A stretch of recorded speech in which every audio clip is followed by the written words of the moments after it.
चलो, तो recording start हो गई है। सो पहला क्वेश्चन है, mergers and acquisitions of commercial banks may require approval of which of the following agencies या एजेंसी। सो आरबीआई या सीसीआई, दोनों में से किसका अप्रूवल चाहिए कमर्शियल बैंक के मर्जर एक्विजिशन के लिए? एनीवन? आरबीआई का तो चाहिए ही होगा। ठीक है, कंपटीशन कमीशन में मतलब ऐसा डाउट है मुझे। हम्म,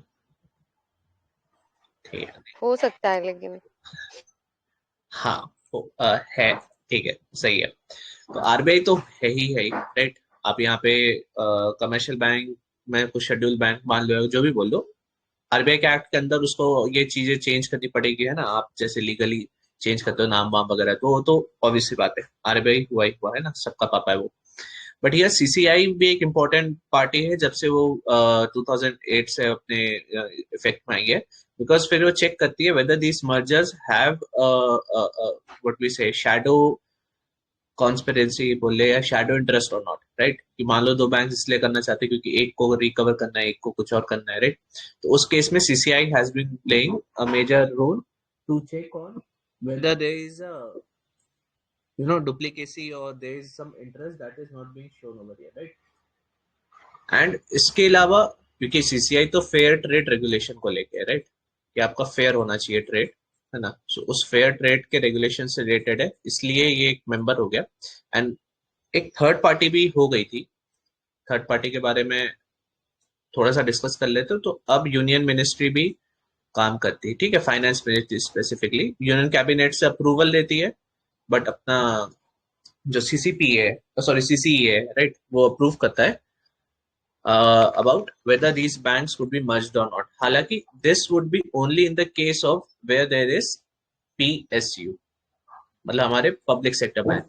तो जब एसबीआई के 10 बैंक मर्ज हो रहे हैं, या कोई अदर नेशनलाइज बैंक किसी और नेशनलाइज बैंक से या प्राइवेट बैंक से मर्ज हो रहा है, उस पर्टिकुलर केस में यूनियन का हमें अप्रूवल चाहिए। So there are actually three parties who are looking upon the merger and acquisition of commercial bank।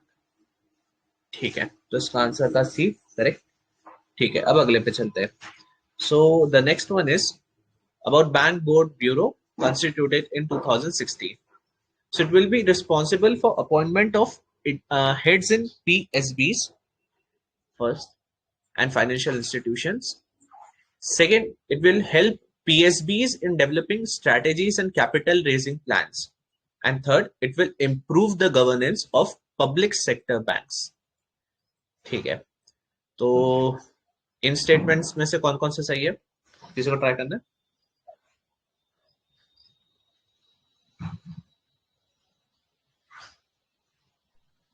First and third तो ठीक है, मुझे तो सारे ठीक लग रहे हैं। स्ट्रेटजीज भी फॉर्मुलेट कर ही सकते हैं।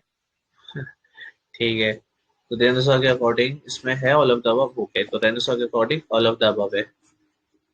किसी और को ट्राई करना है? इसका एक्सप्लेनेशन कर लेना, हाँ, एक्सप्लेनेशन।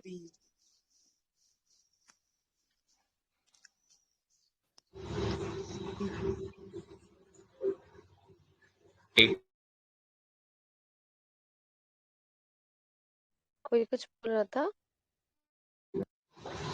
हाँ, बोलो। किसी और को भी आंसर करना था, ट्राई करना था इस स्टेटमेंट पे?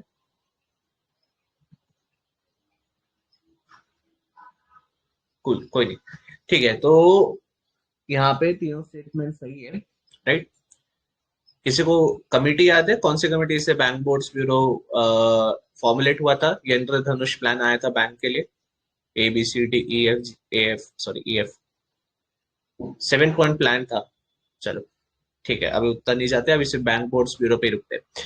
तो हाँ, it will be responsible for selection and appointments of heads in PSB. Again it's responsible, it is not appointing, है ना। इंडिया में स्ट्रक्चर ऐसा है वे BBB is B3 is basically proposing कि हमें इनको बनाना चाहिए, and final call is in the hands of finance ministry, ठीक है, in India. In other places हो सकता है ये थोड़ा सा चेंज हो इसका वर्जन, ठीक है। तो फर्स्ट स्टेटमेंट करेक्ट है। Second, it will help PSBs in developing strategies and capital raising plan. तो ये उसका एक एक ऑब्जेक्टिव था, दैट ये जो पर्टिकुलर बैंक बोर्ड ब्यूरो है, इन ब्यूरो में जो मेंबर्स है, इन मेंबर्स में जो कॉम्पोजिशन है उसमें से कुछ तो आपके एक्सपर्ट्स है, कुछ प्राइवेट प्लेयर्स है और कुछ आपके गवर्नमेंट सेक्टर या गवर्नमेंट एम्प्लॉयज है। तो इन तीनों कॉम्बिनेशन क्यों है? So that we have a better strategy and capital raising plan, और इन शॉर्ट हम एनपीए और अदर जो प्रॉब्लम्स आ रही है पब्लिक सेक्टर बैंक्स में उनसे उनको टैकल कर सके। एंड द थर्ड तो सही है, it will improve the governance of public sector banks, क्योंकि अब एक यूनिलैटरल फॉर्मूला नहीं है।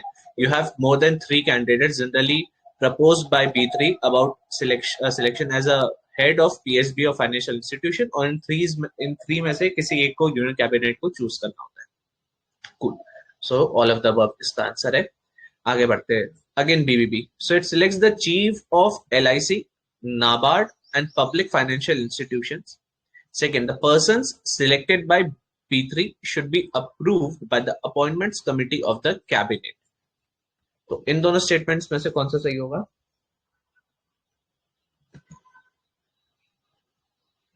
डी आप, डी प्रियांशु, केशव, किसको ट्राई करना है?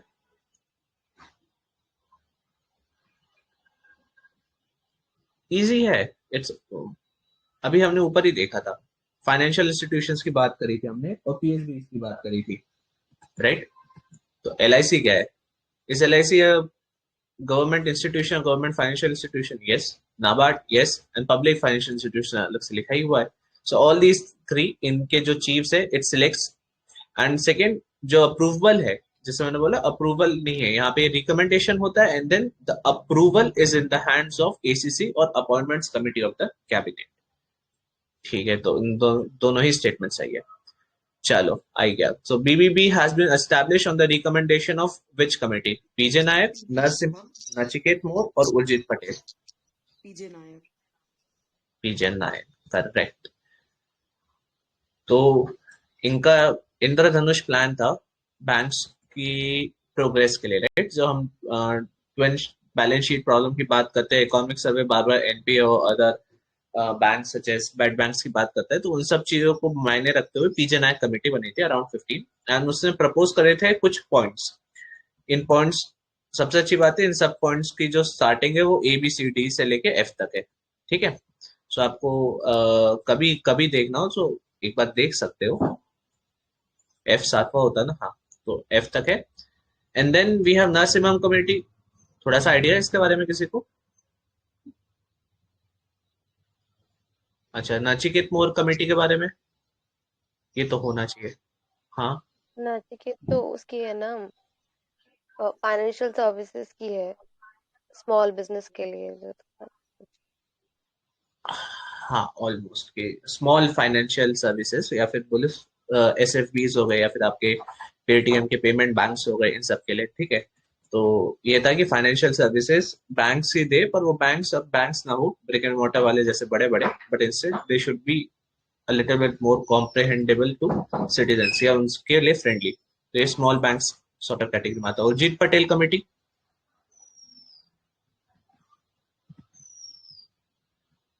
चलो कोई नहीं। तो यहाँ पे हम देख रहे हैं कि दो कमिटीज और है, नरसिम्हम एंड उर्जित। अभी डिस्कस नहीं करते, अगर आगे आए तो ठीक है, नहीं तो इसको स्टामा कर लेते हैं। रिमेंबर, कोई रिमेंबर करा देना कि 94 में अपने को दो कमिटीज और डिस्कस करनी है, ठीक है? पहले अपन लोग क्वेश्चंस उर्जित डिस्कस करते हैं। हाँ, मॉनेटरी बोलो। पॉलिसी की है ना उर्जित पटेल? कौन सी? उर्जित पटेल किसके लिए? मॉनेटरी पॉलिसी की है ना ये तो। राइट।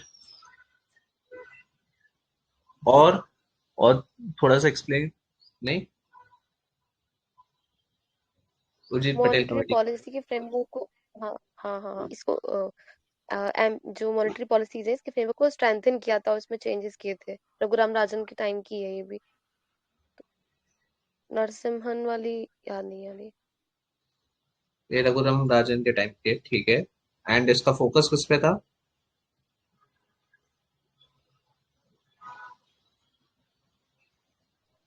आप क्लोज हो, देखो क्लोज तो हुई आप, ऐसा नहीं क्लोज नहीं हो, पर ठीक है, कोई नहीं। जो इन्फ्लेशन टारगेटिंग है, जो हम बैंक का अभी देखते हैं ना, बैंक का जो आरबीआई का मोटर रिवाइज हुआ है, हम्म। राइट? तो वो जो पूरी उसकी मॉनेटरी पॉलिसी है, स्टेट के, देखो सेंटर के पास कौन सी होती है? Fiscal policy, right. तो फिस्कल पॉलिसी की बात करोगे तो आप किसकी बात करोगे, फाइनेंस मिनिस्ट्री की। एंड यहाँ पे हम बात करते हैं मॉनेटरी पॉलिसी, तो मॉनेटरी पॉलिसी किसके हाथ में, आरबीआई के हाथ में।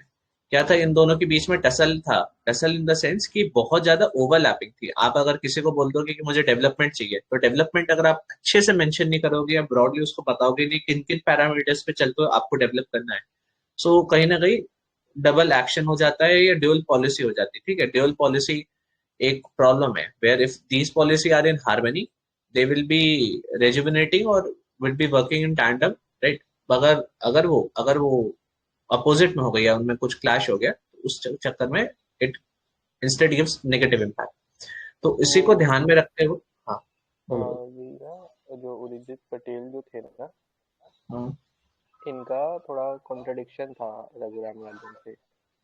बेसिकली रघुराम राजन जब गवर्नर थे ना, तब इन्होंने बोला, रघुराम राजन ने बोला था we should focus on multiple indicators like growth, inflation, exchange rate, employment. मतलब वो चाहते थे कि मल्टीपल फैक्ट उस पे इंडिकेटर्स वेरिएबल्स पे हो, हमारा, हाँ ना। हाँ, फोकस होना चाहिए। हमें एक्सचेंज रेट को भी स्टेबल रखना चाहिए, ग्रोथ भी हमें देखना चाहिए।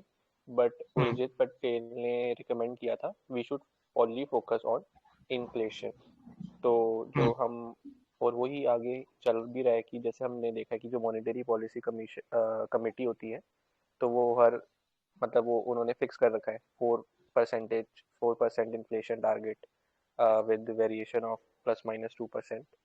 तो यही ये था कि हमें, मतलब ये उनमें उन्होंने थोड़े रिकमेंडेशंस किए थे, बट जो मेजर रिकमेंडेशन था मॉनेटरी पॉलिसी का, कि इन्फ्लेशन टारगेटिंग, इन्फ्लेशन को हमें कंट्रोल करना है। cool। तो काफी काफी कुछ बताया है मोहित ने, जो जी पटेल कमेटी के बारे में था, है ना। आई थिंक थोड़ा बहुत और क्लियर होगा सबको। एंड जो नरसिम्हम कमेटी है, उसको भी अब थोड़ा सा डिस्कस कर ही लेते हैं, क्योंकि लग गया है। तो ठीक है, इसको याद रखना, नरसिम्हम। हाँ, बोलो ठीक। बैंकिंग सेक्टर रिफॉर्म्स जो बेसिल नॉर्म्स आए थे। Correct. Not exact Basel norms, kind of Basel norms, ये इंडिया का वर्जन था। बिकॉज दो कमिटीज थी, नरसिम्हम कमेटी 1 और 2, दोनों ही एक साथ आ गई थी, मतलब एक साथ इन द सेंस एक के बाद एक, 1991 में। ठीक है, तो ये एलपीजी के बाद ही देख रहे हैं हम, राइट। एलपीजी के टाइम में जो इतना सब चल रहा था उसी में था।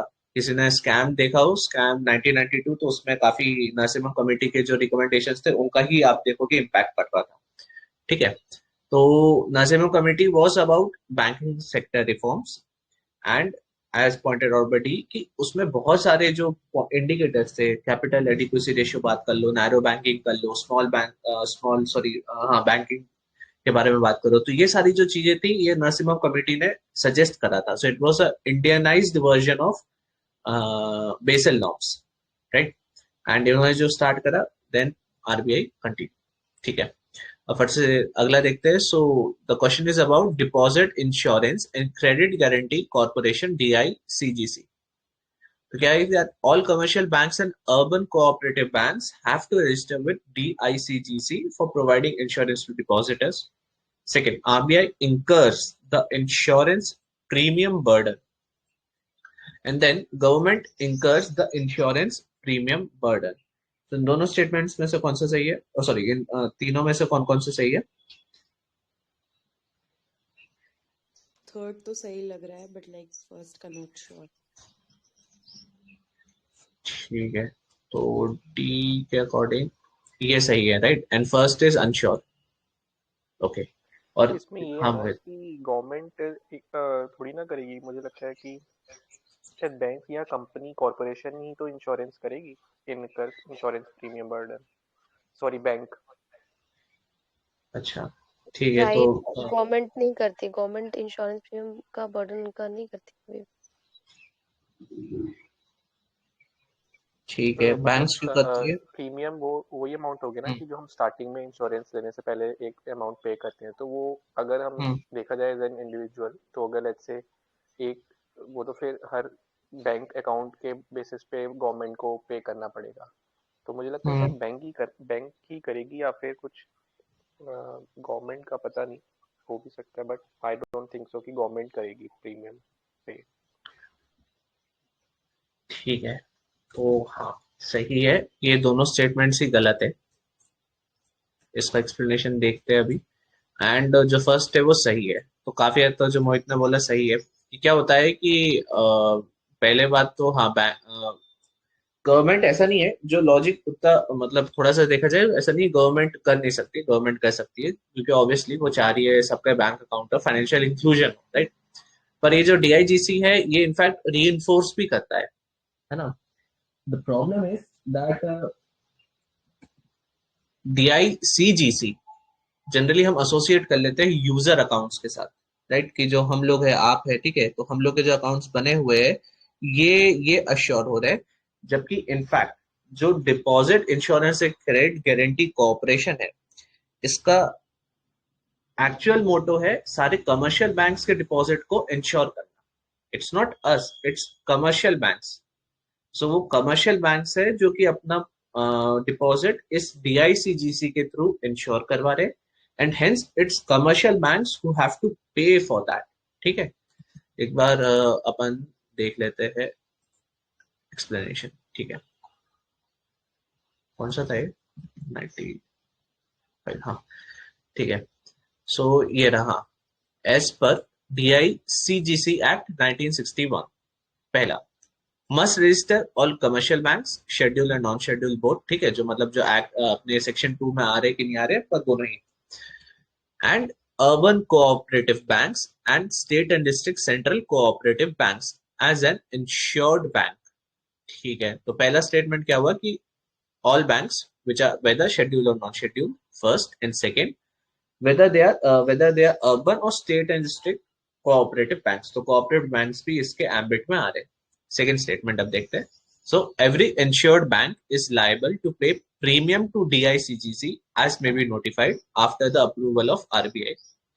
The premium shall not exceed 15 पैसा per annum for every 100 rupees of total amount of deposit in that bank। इतना नहीं है, ठीक है, मतलब प्रीमियम कैप है, but premium cost is required to be borne by the bank themselves and can not be passed on to the depositors. तो ऐसा नहीं कि आप पैसा भी लो एंड पैसा लेने के बाद आप जब उसका डिपॉजिट की बात आई या उसको एश्योर करने की बात आई, तो आप उस एश्योरेंस का जो फीस लग रहा है वो भी आप अपने कस्टमर से लो। ठीक है, तो जो दो चीजें यहाँ पे क्लियर होनी चाहिए। First, this deposit insurance is not for depositors. ठीक है, इसका ये ऑब्जेक्टिव भले डिपॉजिटर्स के मनी को इंश्योर करना है, but the final aim is to insure the money of commercial banks, and hence जो प्रीमियम है that premium has to be paid by banks, not depositors, government और आरबीआई। ठीक है, अब उसके बाद अभी 1 लाख था, saw the news before prelims की भाई 5 लाख कर दिए पर डिपॉजिटर पर bank. And the insurance premium has also been increased from presently 10 paisa per rupees 100 to 12 paisa per 100. And deposit of foreign governments, deposit of central and state governments, and interbank deposits are not covered and or insured. ठीक है, तो ये important है, याद रखना। या अगर कोई फॉरेन गवर्नमेंट से यूई अपने सऊदी का कोई सा अकाउंट खुला हुआ है एसबीआई में, या फिर सेंट्रल स्टेट या एमपी का कुछ अकाउंट है, so these accounts are not to be covered or insured by banks। ठीक है, as well as the interbank deposits। ठीक है, अब चलते हैं अगले क्वेश्चन पे। मतलब अगर हाँ, जो ऊपर कमिटीज थी, अगर मैं उसको थोड़ा सा शॉर्ट में बता दूं अभी, तो यहाँ पे बाद में बता देता हूँ। जो वो नहीं वो अपन डिस्कस करेंगे ना, एक बार अपन 135 का कर ले एक बार, क्योंकि क्वेश्चंस इंपॉर्टेंट है, एक बार क्वेश्चंस कर ले, फिर उसके बाद फिर कमिटी डिस्कस करते हैं। हाँ ठीक है, तो इसका आंसर था 1 ओनली। चलो अब जल्दी जल्दी करते हैं थोड़ा सा। ठीक है, फिर है पेमेंट बैंक्स को लेके, तो अभी नचिकेत के बारे में डिस्कस कर रहे थे, थोड़ा सा उसी के एक्सप्लेनेशन के बारे में है। तो open demand and time deposit accounts, ठीक है, they can open demand and time deposits account both. True है या फॉल्स है?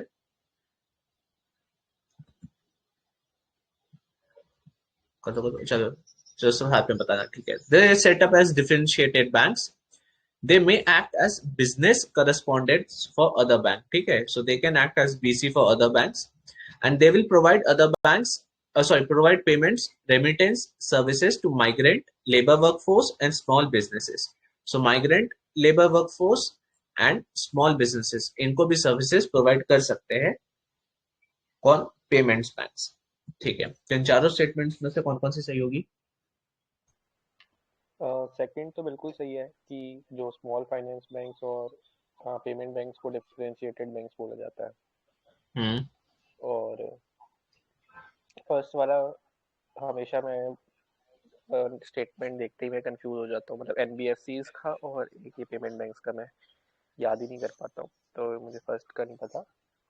बट थर्ड वाला भी सही है, क्योंकि ये वाला इनका फंक्शन है कि रेमिटेंसेस सर्विस प्रोवाइड करेंगे।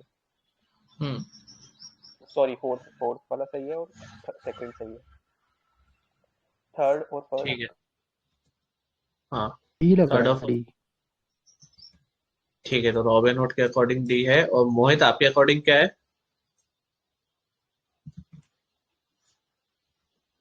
मोहित, आई डोंट नो। अच्छा, सी या डी? आपकी तीन स्टेटमेंट्स तो सही बोली थी, ये तीन स्टेटमेंट सही होने चाहिए। सी डी में सही है। चलो ठीक है, और किसी को ट्राई करना है? ठीक है, कोई नहीं। तो पेमेंट बैंक्स आ गए और डिफरेंशिएटेड बैंक्स आ गए, तो नचिकेत मोर भैया आए थे डिफरेंशिएटेड बैंक्स के बारे में थोड़ा सा बात करने के लिए, और राइट। तो ये तो बात की बात है। पहली है पेमेंट बैंक्स। एक पेमेंट बैंक्स की इंपॉर्टेंट कैरेक्टरिस्टिक है, किसी को पता है? या जनरली पेमेंट बैंक सुनते हैं सबसे पहले ये चीज दिमाग में आनी चाहिए, विच इज इसके पास लैंडिंग एबिलिटी नहीं है। आरबीआई ने इसे लैंड करने से मना करा है, that is no lending activities are to be allowed with payment banks. अब अगर लैंडिंग नहीं है, दैट इज इनको जो असेट्स है और जो इनकी लाइबिलिटीज है उसमें मिसमैच नहीं हो सकता। अगर मिसमैच नहीं हो सकता तो दैट इज इनके पास जो भी कैपेसिटी होगी वो बहुत ही करंट कैपेसिटी होगी। करंट से मेरा मतलब है जो एक साल के अंदर हम देख सके, राइट। जो एक साल के अंदर चेंजेस हो रहे हैं हम उसको एब्जॉर्ब भी कर सकते हैं, उसके साथ एक्सपेरिमेंट भी कर सकते हैं। इसलिए these banks does not have time deposit, right? इनको टाइम डिपॉजिट नहीं है। उसके बाद सेकेंड जैसा बोला कि भाई डिफरेंशिएटेड बैंक्स का टाइप है। थर्ड अगेन बिजनेस कॉरेस्पॉन्डेंट हो सकते हैं अदर बैंक्स के लिए। बिजनेस कॉरेस्पॉन्डेंट्स का मतलब रहता है to sell the financial services of other banks, right. So अभी पेटीएम पे आपने देखा होगा, you can get other insurances such as from the bank of Axis और आपका ICCI through the payment bank of Paytm. तो they can act as business correspondents. ये भी एक इंपॉर्टेंट उसकी कैरेक्टरिस्टिक्स है। And the third one is they will provide payments और remittance services to migrant labour workforce and small businesses. तो इसमें तो कुछ इश्यू है नहीं ऐसा, ठीक है। इसके बाद एक और जो इम्पोर्टेंट पॉइंट है कि इतना इतना इनको टाइम डिपॉजिट रोकने के बाद भी इनको एक सीआरआर और एसएलआर ये जो है इसको फॉलो करना ही पड़ता है, ठीक है। So CRR and SLR both are to be assured by payment banks to the RBI, ठीक है। They have to maintain with RBI.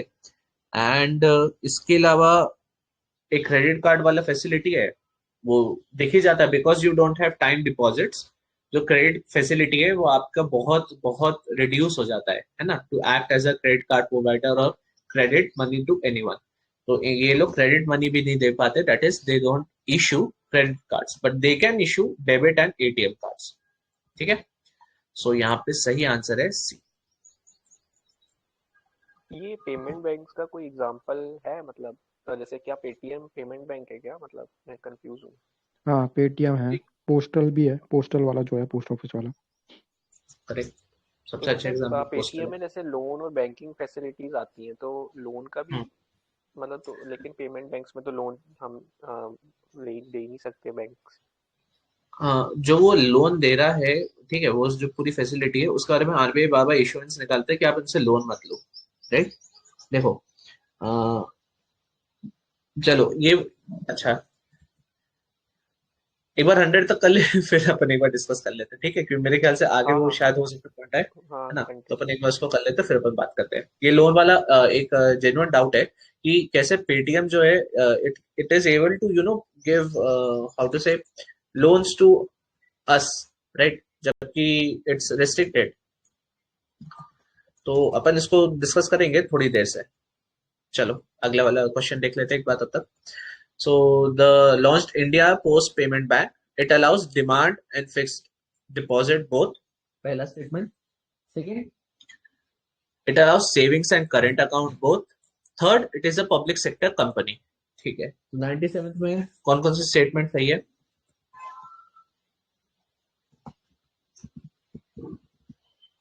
ये तो अभी देख लिया फर्स्ट वाले में, सिर्फ हम्म डिमांड ड्राफ्ट मतलब सॉरी सिर्फ डिमांड डिपॉजिट होता है, एफडी और ईडी नहीं होता। हम्म सेकंड थर्ड ठीक, पब्लिक सेक्टर कंपनी है ये, सेविंग और करंट दोनों होते हैं। करेक्ट। तो ये दोनों तो है सही and the first is wrong, so see here is the answer. ठीक है, अगला आ जाते हैं small finance banks in India. So to supply credit to small business units, to supply credit to small and marginal farmers, and to encourage young entrepreneur to set up business, particularly in rural areas. Small finance banks इनमें से कौन कौन सी activities में indulge हो सकते हैं, ये इनका ऑब्जेक्टिव है।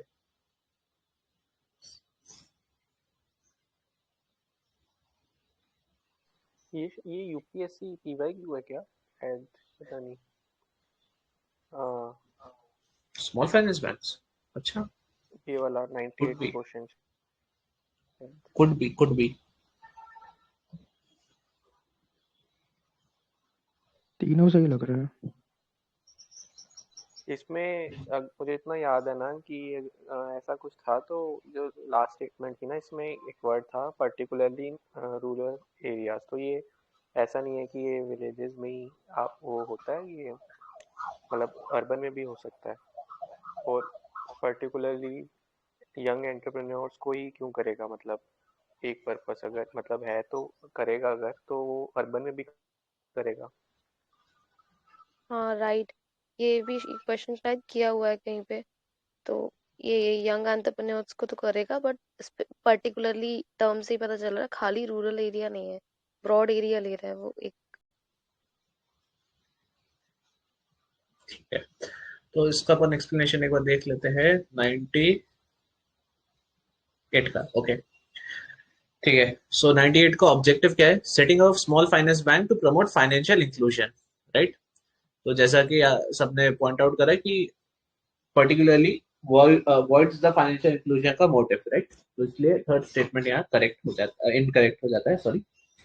सो saving vehicles, small business units को क्रेडिट देना एंड अदर सच ऑपरेशंस, ये इतना इंपॉर्टेंट नहीं है जितना ये है। To extend 75% of their loans to priority sector and 50% of their loan portfolio shall constitute loans of up to 25 lakhs, right? Generally हमारी पीएसएल की लिमिट कितनी रहती है? 40%। एंड पहले तो ये थोड़ा बहुत अलग अलग भी था, इफ किसी को याद हो तो फॉरेन बैंक्स वगैरह इन सब चीजों में थोड़ा बहुत ऊपर नीचे होता रहता था, बट अब नहीं है, करेक्ट। अब सारे ही बैंक्स को 40% अपना जो टोटल वॉल्यूम है उसको डेडिकेट करना पड़ता है प्रायोरिटी सेक्टर लैंडिंग में। So again coming to this question, यहाँ पर एसएफबीज क्यों इंपॉर्टेंट है? Because they are to promote financial inclusion. और फाइनेंशियल इंक्लूजन हम कैसे प्रमोट कर रहे हैं? By putting 75% of their sanctioning in priority sectors, या पीएसएल को सिंपली 75% कर दिया है। ठीक है, अगेन फिर इसमें मेंटेन सीआरएन एसएलआर है, ये एक डिफरेंशिएटेड बैंक्स है।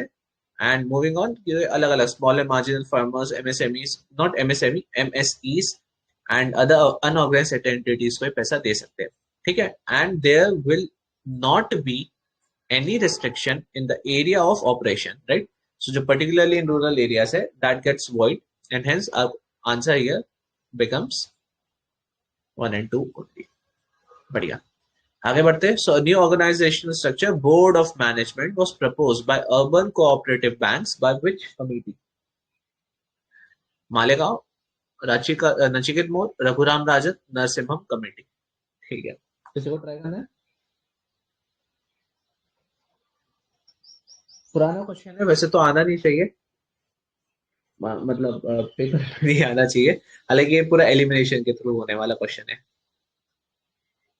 अभी नचिकेत मूर कमेटी, रघुराम राजन नरसिम्हन देखी थी, मालेगांव हाँ नहीं बी देखी और अभी। डी तो एलिमिनेट ही हो जाएंगे। सही है। तो क्योंकि 3 कमेटीज हमने ऊपर देखी थी, ये नहीं देखी, तो यही कमेटी आंसर है, मालेगांव कमेटी। ठीक है। तो मालेगांव कमेटी के बारे में शॉर्ट में, क्योंकि कोऑपरेटिव बैंक्स है, they are also a very essential part, है ना, in NBFCs and cooperative banks, they are very very essential, तो इसलिए उन्होंने बोला कि भाई एक बोर्ड ऑफ मैनेजमेंट होना चाहिए अर्बन कोऑपरेटिव बैंक्स में। कोऑपरेटिव बैंक्स और निधि कंपनी की वर्किंग अगर आपको थोड़ा बहुत पता हो ना, सो क्वेश्चन काफी हद तक समझ में आ जाएगा, why board of management was required, right. Board of management इसलिए चाहिए था बिकॉज शेयर होल्डर्स के अलावा भी लोग चाहिए, शेयर होल्डर्स के अलावा भी हमें कुछ रिप्रेजेंटेटिव्स चाहिए, जो कि ना ही अकेला बैंक को रिप्रेजेंट करे, बट जो उनके अंदर होल्डर्स है उनको भी इक्विटेबल वे में रिप्रेजेंट करे, एज वेल एज उनके जो रेगुलेशन है आरबीआई निकालती है, इन सब चीजों को मैनेज करे। ठीक है। सो एलिमिनेशन के थ्रू बड़ा सिंपल सा था, है ना। एंड आई थिंक ये आया था श्री हरि कृष्णा कमेटी के अराउंड, तो ये है अराउंड 2011। ठीक है, आगे बढ़ते। So then there, which of the following statements are correct regarding primary cooperative banks, right? So they are under dual regulation of central state government and RBI, and second they are supervised by NABARD. इन दोनों में से कौन सा सही होगा? Dual regulation तो हट गई है, तो फर्स्ट तो गलत हो जाएगा। अभी 2021 में शायद हट गई है, 20 में या हट गई है ड्यूल रेगुलेशन, तो फर्स्ट इज रॉन्ग। ठीक है। सेकंड का पता नहीं कि आरबीआई है या स्टेट गवर्नमेंट है या फिर नाबार्ड तो नहीं नाबार्ड होगी, है। लग रहा है। प्राइमरी तो अर्बन होती है ना, कोऑपरेटिव बैंक्स, नाबार्ड कैसे हो सकती है? नहीं, नाबार्ड भी करती है किसी कोऑपरेटिव बैंक को। अब ये समझ में नहीं आ रहा मुझे, प्राइमरी को करती है या बाकी दो को करती है। आरबीआई ने दे रखी है डायरेक्शन सुपरवाइज करने के लिए। तो फिर डी हो जाएगा आंसर।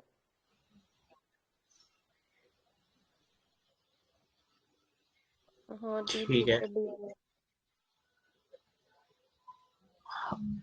हाँ, क्या क्या क्या, सॉरी मैं थोड़ा सा म्यूट हो गया था। हाँ, फिर क्या क्या मतलब निकला है, फोरम ने क्या डिसाइड दिल्ली करा है, दोनों में से कौन कौन से चाहिए? डी दिल्ली। डी। ओके। और किसी को कुछ ऐड करना है, सब्ट्रैक्ट करना है? नहीं।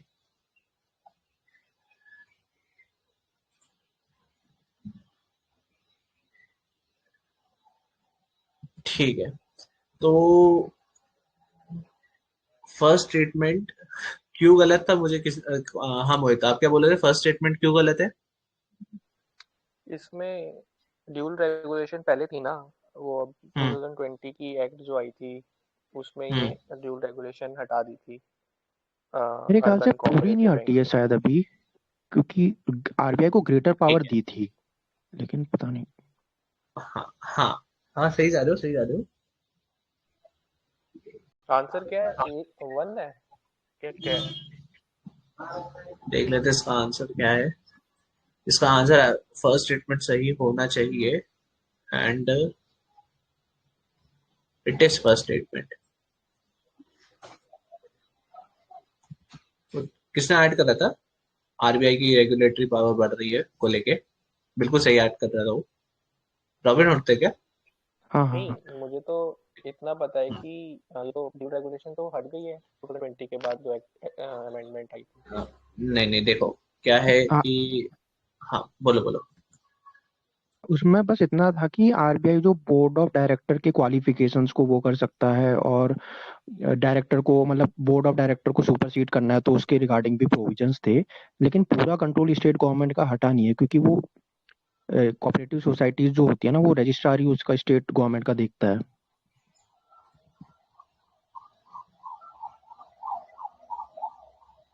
रेगुलेशन की ज्यादा पावर दे दी गई है आरबीआई को, लेकिन एसबीआई जो स्टेट गवर्नमेंट की है पावर पूरी तरीके से हटी नहीं है, अभी कंट्रोल है उसका भी।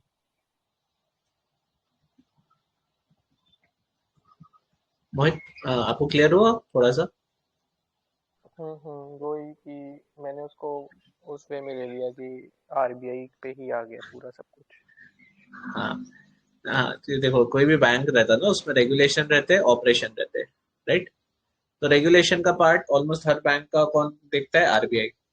आरबीआई का रेगुलेशन यहाँ पे हटी, मतलब एक तरीके से हटना थोड़ा सा अलग बोलेंगे तो इनइक्वालिटी इनजस्टिस हो जाएगा बाकी सब लोगों के लिए, because at the end of the day कोई भी बैंक हो उसका रेगुलेशन साइड पे पूरा का पूरा जो डायरेक्टिव है वो आता है आरबीआई से, ठीक है, चाहे कोई सा भी बैंक हो, कोई सा भी बैंक हो, रेगुलेशन अगर है तो वो आरबीआई का ही होगा।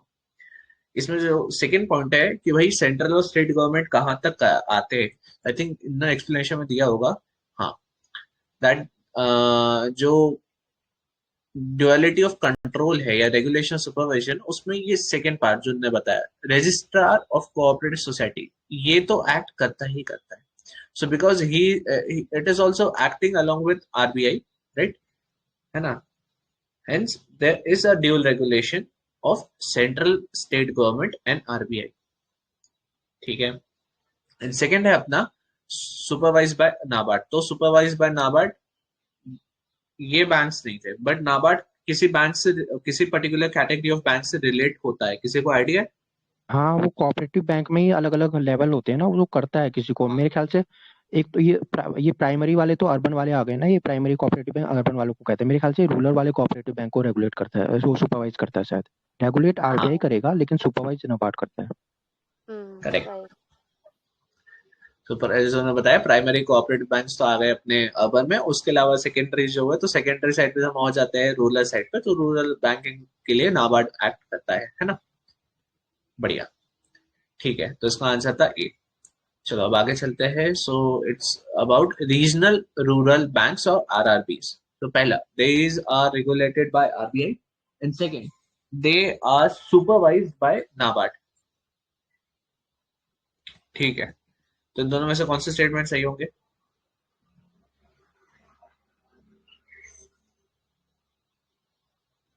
दोनों सही लग रहे हैं। ठीक, ठीक है, दोनों सही है। दोनों सही है, हाँ, दोनों सही है, करेक्ट। सो रीजनल रूरल बैंक जो है उन दोनों दोनों की सेंस, जैसे मैं बोला ना, एक रेगुलेशन पार्ट रहता है और एक आपका ऑपरेशन साइड रहता है। तो जो सुपरविजन है ऑपरेशन साइड की गाइडलाइंस है वो नाबार्ड निकालता है, वाइल रेगुलेशन की आरबीआई निकालता है, ठीक है। सो अगेन, सब बैंक्स का रेगुलेशन किसके हाथ में? आरबीआई के हाथ में, पर ऑपरेशन, मैनेजमेंट, सुपरविजन ये डिफरेंशिएट हो सकता है। Cool. आगे बढ़ते हैं। We have NABARD providing refinance to which of the following types of financial institution. पहला, commercial bank, second RRBs, third state cooperative banks and land development banks. तो इन तीनों में से किसको रीफाइनेंस दे सकता है नाबार्ड?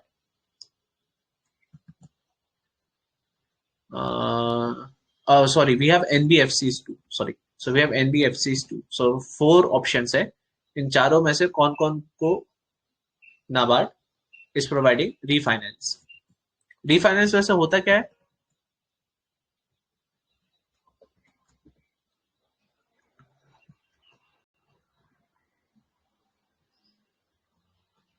नहीं, सरफेसी किसी को याद है? एक पुराना एक्ट था SARFAESI. Securitization of asset reconstruction ऐसा कुछ उसका था। करेक्ट। तो उसमें क्या होता था डी? कुछ आइडिया आपको? छोटा सा, बहुत ही सिंपल लैंग्वेज में अगर आप बता वो लेमेंट। लाइक उसमें मैंने जैसे वो किया, मतलब एक्रोनिम का हाँ बताया, एसेट रिकंस्ट्रक्शन। तो हाँ भी अगर बैड लोन है तो उसका रिकंस्ट्रक्शन होता था, मतलब कि हाँ अब मतलब आई कांट एक्सप्लेन इट। उसको वो करते थे, मतलब कैसे बोलूं, हाँ, रिकंस्ट्रक्ट करते थे। मैं समझ गया, भावना में समझ गया। ठीक है, सही बोल रहे डी। तो यहाँ पे क्या रहता था कि इससे आपने लोन लिया, लोन मैंने लिया 10 साल का, और मैंने बोला मैं आपको 12% इंटरेस्ट के साथ ये लोन पूरा चुका दूंगा। जब 10 साल खत्म होने को आया, मैंने बोला मेरे पास तो पैसा नहीं है, या जो पैसा है वो सफिशियंट नहीं है आपका लोन चुकाने को, तो जो अमाउंट बचा ना, उसी को मैं रिकंस्ट्रक्ट करवाने की कोशिश करता हूँ बैंक से। सरफेसी में ऐसा था कि 25 साल में आप अपना अपना वो क्या बोलते हैं जो अमाउंट है उसको आप रिस्ट्रक्चर करवा सकते थे। तो इस कारण से क्या था कि बैंक्स को अगर लोन की बोलते ना प्रॉब्लम आ रही है, वो कहीं ना कहीं एक्सटेंड कर करके उसको सॉल्व कर सकता था। ये था सर्वेसी का। ऐसे ही नाबार्ड का रहता है। रीफाइनेंस का बेसिकली मतलब ही रहता है कि वो आपको रीफाइनेंस फैसिलिटी का मतलब क्या हुआ कि एग्रीमेंट है जहां पे बोरोअर जो लोन्स है ना उसी को रीफाइनेंस करा रहा है कि भाई या तो आप इस लोन के अंदर और थोड़ा सा लोन लोन मतलब पास कर दो मनी, या फिर आप इसी लोन को चुकाने के लिए एक एग्रीमेंट बनाओ मेरे साथ जिसमें मैं जो एडिशनल डेप्ट है ना ये इस लोन में चुकाने के बजाय जो टोटल डेप्ट है वो कहीं और तरीके से चुका दूंगा, राइट। सो से 100 रुपीज पे 12% पे मुझे 112 चुकाना था, मैंने 80 तो पे कर दिया, मेरे पास कैपेसिटी नहीं है एक्स्ट्रा 32 देने की, तो मैं वो 32 को रीफाइनेंस करवा लूंगा एक लोन एग्रीमेंट के थ्रू नाबार्ड के साथ।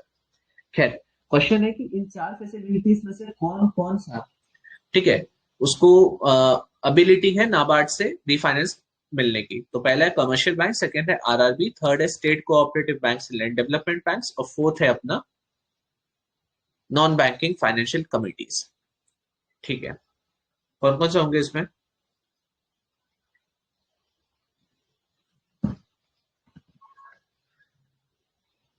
चलो इसको हम ट्राई करते हैं। तो आरआरबी तो होगा ही होगा बिकॉज सुपरविजन में नाबार्ड एक्ट कर ही रहा है, राइट। क्योंकि सुपरविजन में नाबार्ड एक्ट कर रहा है तो हमारे पास ये तीन ऑप्शन हो गए। एंड देन एक सिंपल है ना, ये एलिमिनेशन के थ्रू बता रहा हूं मैं। सो एनबीएफसीज आता है ना। एनबीएफसीज भी क्या कर रहे हैं, they are also working for financial inclusion. So यहाँ पे नाबार्ड इनको भी फैसिलिटी दे देता है सो दैट आप अपना लोन रीफाइनेंस करवा लो। ठीक है, so the answer here would be all of the above. अब थोड़ा सा डिटेल में जाए तो नाबार्ड इज, भले ही उसका मोटो है एग्रीकल्चरल क्रेडिट के लिए काम करना, but it does not give loans. Because it does not give loan, तो नाबार्ड का काम क्या हुआ? So NABARD acts as a refinance, जो कि हम मुद्रा में पढ़ते ना, है ना। Banks are working as refinance agents. आप कहीं से ले लो पैसा और फिर रीफाइनेंसिंग के लिए बोलते हैं कि हम है, बस यही नाबार्ड भी रहता है। आपको जो भी पैसा चाहिए या जो भी आपको प्रॉब्लम आ रही है उसमें रीफाइनेंसिंग के लिए मैं बैठा हुआ हूँ। सो चारों को ही देता है, वो कमर्शियल को भी देता है क्योंकि प्रायोरिटी सेक्टर लेंडिंग जिसमें 40% जो वॉल्यूम है वो डेडिकेटेड है, तो उसमें हम एग्रीकल्चर को भी तो लोन देते ही देते हैं, इसलिए कमर्शियल बैंक्स भी है। आरआरबी इसमें तो सुपरविजन ही करता है, state cooperative bank, land development banks भी है, और एनबीएफसी भी है। तो आंसर यहाँ पे है डी। कूल, अब चलते हैं अगले पे। So the one third one is about NABARD directly. तो वो पूछ रहा है what are the sources of finance for NABARD? First RBI, second borrowing from commercial banks, third borrowing by way of government of India, fully serviced bonds, and fourth foreign currency borrowings. ठीक है, तो इन चारों में से कौन कौन से मेथड से नाबार्ड अपना फाइनेंस उठा सकता है? एनीवन? आरबीआई तो करता ही है फाइनेंसिंग, और कमर्शियल ठीक है। बैंक्स भी कर सकते हैं, गवर्नमेंट ऑफ इंडिया भी। बट फोर्थ हम्म, वाला जो है फॉरेन करेंसी बोरोइंग, मुझे 50-50 मतलब मुझे श्योर नहीं है इसके लिए, मुझे लग रहा है नहीं है शायद। अच्छा, वैसे by the way NABARD government structure है कि प्राइवेट है? गवर्नमेंट है ना 100%। 100% है, तो फिर उसके लिए तो कोई प्रॉब्लम ही नहीं, तो वो चारों से कर लेता है ना। अभी तक तो ऐसा कुछ डायरेक्टिव नहीं निकाला है, बट अनलाइक पीएसयू, तो नाबार्ड यहाँ पे इन चारों से ही बोरोइंग ले सकता है या फाइनेंस कर सकता है अपने मतलब सोर्सेस सिलेक्ट कर सकता है फॉर फाइनेंसिंग। ठीक है, इसमें किसी को कुछ डाउट है किसी पर्टिकुलर ऑप्शन में?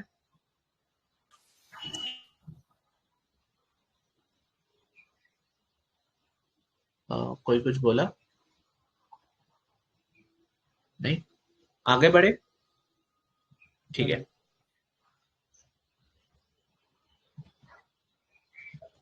तो अगला है about Mudra bank. So it will provide direct lending to small entrepreneurs. Second, Mudra loans will be available for agriculture, manufacturing, trading and service activities. तो इन दोनों में से कौन कौन से सही है स्टेटमेंट्स?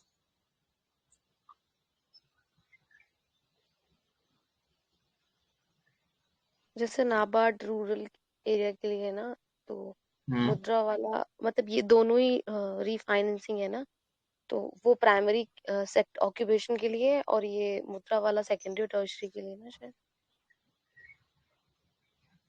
ठीक है, तो मतलब इन शॉर्ट आंसर आपके अकॉर्डिंग क्या है?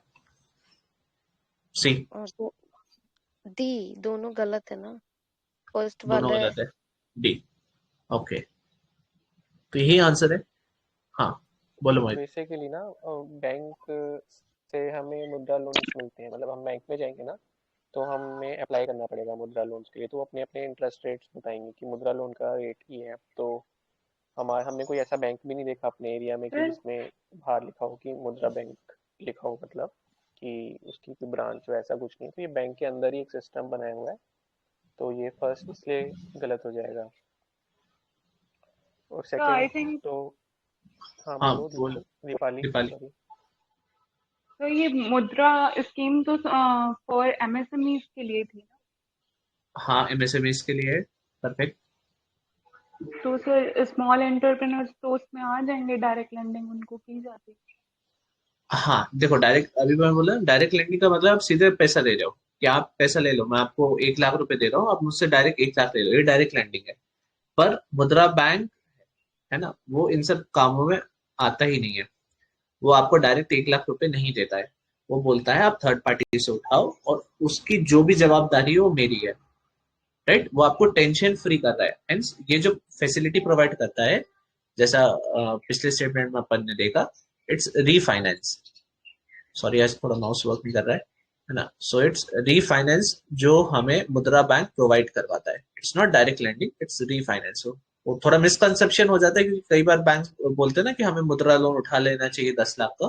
It does not mean that Mudra bank is going to give you 10 lakhs। It means आप किसी और से 10 लाख उठाओगे, जो इंटरेस्ट रेट नेगोशिएशन है एज वेल एज जो पेमेंट पीरियड है, उन सब के लिए मुद्रा बैंक बैठा है if you are having any problem. ठीक है। यस और किसी को कुछ ऐड करना है इसमें? इसमें एक बार वो सेकंड हाँ, वाला क्यों नहीं था, ये एक बार मैं कंफ्यूज हो गया सेकंड वाला एग्रीकल्चर आ गया ना। क्वेश्चन। ओके ओके ठीक। Non agricultural activities, in short कुछ किसी को भी दो पर नॉन एग्रीकल्चरल एक्टिविटीज होनी चाहिए बस, ऐसा। ऐसे हो गया ना, नाबार्ड प्राइमरी ऑक्यूपेशन के लिए और मुद्रा सेकेंडरी और टर्शरी के लिए, तो इजीली याद। हाँ हाँ, ये भी अच्छा एक है मेथड याद करने का, that NABARD not strictly but हाँ NABARD is about primary and इसी के पैरेलल में आ गया आपका Mudra which is about secondary and tertiary. ठीक है, नेक्स्ट चलते हैं नेशनल हाउसिंग बैंक को लेके। So it regulates housing finance company, पहला। Second, it is regulated by Government of India. Third, it provides direct finance for individual housing loans. Fourth, NHB provides refinance for individual housing loans. तो इन चारों statements में से कौन कौन सी सही है एनएसबी को लेके? वन ये तो थर्ड और फोर्थ तो न्यूज वैसे में ही था है ना। कि हाँ एनएचबी अब गवर्नमेंट ऑफ इंडिया के पास आया था, हाँ, फिर उन्होंने वापस आरबीआई को ही दे दिया है, तो अब आरबीआई रेगुलेट करता है। क्या रेगुलेट करता है? Housing finance companies? नहीं नहीं, NHB national housing bank. NHB. अच्छा, NHB is regulated by RBI. ठीक है, सेकेंड स्टेटमेंट मोहित के अकॉर्डिंग रॉन्ग है। और किसी को हाँ, रहना साहब क्या बोल रहे थे? ये थर्ड और फोर्थ जो स्टेटमेंट है, ये दोनों ही ऑपोजिट है ना एक दूसरे के, तो रीफाइनेंसिंग वाला सही है, डायरेक्ट फाइनेंस है हाउसिंग बैंक से। ठीक है, तो तो फोर्थ थर्ड गलत है। है। हाँ, सेकंड गलत है, थर्ड गलत है। ओके, और फर्स्ट स्टेटमेंट?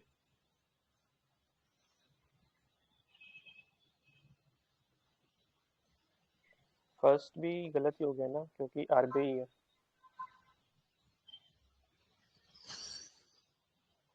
ठीक है,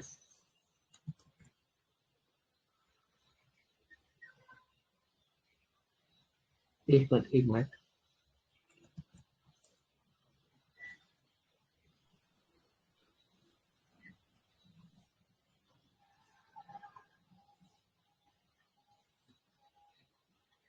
हाँ सॉरी, ठीक है। हाँ तो जैसा कि डिस्कस करा, तो फोर्थ तो सही हो जाता है, ठीक है, थर्ड गलत हो जाता है, ये तो बड़ा क्लियर था। अब आते हैं इन दोनों स्टेटमेंट्स में। सो ये वाले जो दोनों ही सिम्टम्स थे, ये है प्री 2019 बोल लेते हैं, ठीक है। 2019 में फाइनेंस एक्ट निकाला था जिसमें मिनिस्ट्री ऑफ ने क्या करा, मिनिस्ट्री ऑफ फाइनेंस ने एक काम करा। पहला, उसने एनएचबी के पूरे 100% स्टेक जो थे वो आरबीआई को दे दिए। बोले आरबीआई को सॉरी आरबीआई से खरीद लिया, राइट, कि अब जो पूरा एनएचबी है उसको ऑपरेट मैं करूंगी, ठीक है। तो now NHB is owned Holi bye government of India, but again हमने क्या देखा, anything which is a bank will be regulated by RBI. Hence, the second statement is NHB is regulated by RBI. It is wholly owned by Government of India, but it is regulated by RBI. And second is about regulating housing finance companies. So NHB का initial motto था, but then after Amrit come, ये वाला जो motive है NHB से निकाल के उन्होंने RBI को दे दिया फॉर अ ब्रॉडर अप्रोच। तो यहाँ पे अपना करेक्ट हो जाता है फोर्थ। आगे की इसका एक्सप्लेनेशन देखना है, नहीं कंटिन्यू। कंटिन्यू, ठीक है। फिर अगला है अपना अबाउट हाउसिंग फाइनेंस कंपनीज और एचएफसी।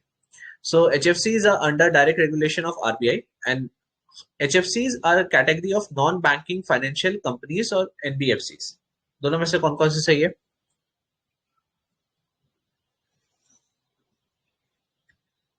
दोनों सही है, अभी देखिए वही। हाँ, दोनों ही सही है, करेक्ट। आगे बढ़ते हैं, we have P2P lending platforms in India. So it is regulated by RBI as NBFCs. Second, they can lend on their own, and third, they provide credit guarantee. तो इन तीनों स्टेटमेंट्स में से कौन कौन से स्टेटमेंट सही है?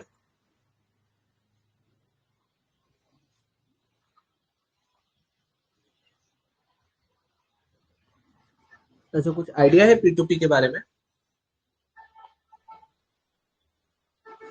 P2P में वही हो गया, एक पी हो गया इन्वेस्टर, एक पी हो गया जो एक मतलब एक पी हो गया लेंडर, एक पी हो गया बोरोवर। तो उन दोनों को कनेक्ट करके लोन मिल जाता है, करेक्ट। तो borrower को। क्योंकि इसमें दोनों ही बैंक्स को इन्वॉल्व नहीं करते, तो पहला स्टेटमेंट सही है ना? It is a non banking financial company. अब सेकंड पे आते हैं, सो दे लेंड ऑन देयर ओन। ये सही है क्या?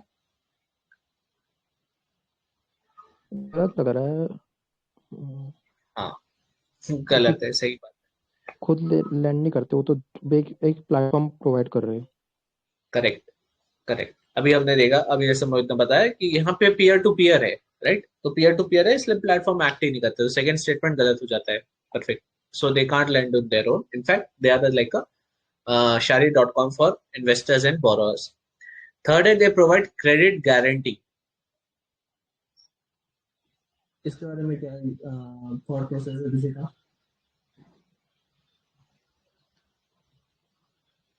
एनीवन? नहीं, चलो। तो ये इसका कहने का ये मतलब है कि से रॉबिनहुड ने मोहित को 100 रुपीज दिए और मोहित वो लेके भाग गया। उसने बोला अब मैं तो समोसे वगैरह खाऊंगा और मैं इसको पैसे वापस नहीं लौटाऊंगा। मैं क्योंकि P2P लैंडिंग प्लेटफॉर्म था, शायद नहीं होना ये चाहिए, क्रेडिट एग्जैक्ट गारंटी शायद क्रेडिट नहीं होनी गारंटी। चाहिए, क्योंकि हाँ, क्योंकि नहीं तो उधर इतना हाई इंटरेस्ट रेट मिलता है कि सब उधर ही चले जाएंगे, अगर मतलब ऐसा क्रेडिट गारंटी हुई तो। हाँ, बिल्कुल सही बात। सो क्योंकि क्रेडिट गारंटी नहीं होती है यहाँ पे, इसके जो एक और अच्छा रीजन जो बताया रॉबिनहुड ने, इंटरेस्ट रेट के ऊपर है, राइट? तो इंटरेस्ट रेट कहीं ना कहीं जो भी हो डिसाइड हो रहा है, चलो मान भी ले अमीनेबल है और it is being discussed and being decided by both of the peers. Platform से अगर उसको गारंटी देने लगे, most of the people would be on P2P lending platform, है ना? तो शार्क टैंक का मतलब ही नहीं रह जाएगा। Means 107 is perfect. ठीक है, फिर अगला है NBFCs raise their resources from which of the following. So पहला है लोन फ्रॉम बैंक्स, सेकंड है issuance of bonds in the financial market, third है ECB and fourth is mutual fund से। तो देखने तो और कुछ ऑप्शन तो नहीं है ना? ठीक है, तो इन चारों में से एनबीएफसीज किस किस से पैसा उठाते हैं? चारों All से of लग रहे हैं। ठीक है, तो दोनों लोगों ने सही बोला, ऑल ऑफ द अबव। अभी इतना बड़ा कांड हुआ था, राइट? डिबेंचर्स वाला, अगर किसी को याद हो तो, कन्वर्टेबल और नॉन कन्वर्टेबल वाला बैंक एक क्राइसिस हुआ था। IL&FS crisis, क्या? हाँ, हाँ, IL&FS क्राइसिस। ठीक है, तो उसमें यही होता है। देखो एक सिंपल सी बात है, अगर हम शेयर मार्केट की बात करते हैं, डिबेंचर होता है। डिबेंचर का भी टर्म सुनो ना तो ऐसे घबराने का नहीं। डिबेंचर का सिंपल मतलब रहता है डेब्ट। जब कोई कंपनी किसी से डेब्ट उठाती ना, तो उसकी जगह पे डिबेंचर इशू करती है, ठीक है? तो अभी पूरा क्राइसिस नहीं पढ़ते हैं, या फिर डिवेंचर से क्या टाइप होता है वो सब नहीं पढ़ते, सिंपल है। कंपनी या तो इक्विटी देके पैसा उठाएगी या डेब्ट देके उठाएगी। सो डेब्ट जब करती है तो डिवेंचर, इक्विटी जब देती है तो हम उसको शेयर्स में जनरली उसको शेयर की तरह देते थे, इक्विटी शेयर की तरह। तो इनमें चार जो ऑप्शन है चारों सही है। एनबीएफसी को अपना अगर खजाना भारी करना कैसे करेगा? लोन फ्रॉम बैंक, सेकंड है इशुएंस ऑफ बॉन्ड्स, थर्ड है ईसीबीस या external commercial borrowings, and fourth is mutual funds. Perfect, आगे चलते हैं। So about 109, so it is about NBFC के जो रिस्क फैक्टर्स है लेंडिंग प्रोसेस में वो कौन कौन से है। पहला, relying on short term financing to fund long term investment. Remember, relying on short-term financing to fund long-term investment. Second, asset liability mismatch, and third, rollover risk of commercial papers. तो इन सब में से कौन कौन से ऑप्शन सही होंगे? ये तो कोई कॉमर्स वाला बताएगा। हाँ बोलो बोलो। नहीं मतलब मुझे तो तीनों ही सही लग रही है, और ये इनफैक्ट तीनों रिस्क बैंक्स के भी यही होंगे, कॉमन ही है, क्योंकि फर्स्ट जो है ना ये इसी वजह से प्रॉब्लम क्रिएट हो गई थी। एनपीएज एक रीजन ये भी था, और इसको इम्प्रूव करने के लिए बजट में डेवलपमेंट फाइनेंस इंस्टीट्यूशंस डीएफआईज को बनाने की बात की गई है कि वो लॉन्ग टर्म फाइनेंसिंग के लिए ऐसे बैंक्स बनाएंगे। तो सेकंड भी एक बहुत नॉर्मल जनरल स्टेटमेंट, ये बैंक के लिए भी ट्रू है, चाहे एनबीएफसीज हो या बैंक्स हो। और थर्ड भी शायद सही होगा, तो डी होगा। होता क्या है वैसे कमर्शियल पेपर? ये शॉर्ट टर्म इंस्ट्रूमेंट होता है। ठीक है, सिक्योर्ड होता है कि अनसिक्योर्ड होता है? अनसिक्योर्ड होता है। और ये प्रॉमिसरी नोट जैसा होता है क्या? हाँ, प्रॉमिसरी नोट जैसा होता है। ठीक है, तो जैसा कि अमीएबल और रॉबिनहुड दोनों ने बताया कि एक शॉर्ट टर्म रहता है पहला, सेकंड प्रॉमिसरी नोट होता है। प्रॉमिसरी नोट मतलब क्या हुआ? प्रॉमिसरी नोट एक नेगोशिएबल इंस्ट्रूमेंट है ना, कि आप प्रॉमिस करते हो कि इतने टाइम के बाद आपको इतना पेमेंट, आई प्रॉमिस टू पे the bearer this and this much amount, ऐसा कुछ उसमें प्रॉमिस होता है। करेक्ट, ठीक है। तो अच्छा, आप commercial paper versus promissory notes के बारे में थोड़ा सा एलाबोरेट करना चाहोगे?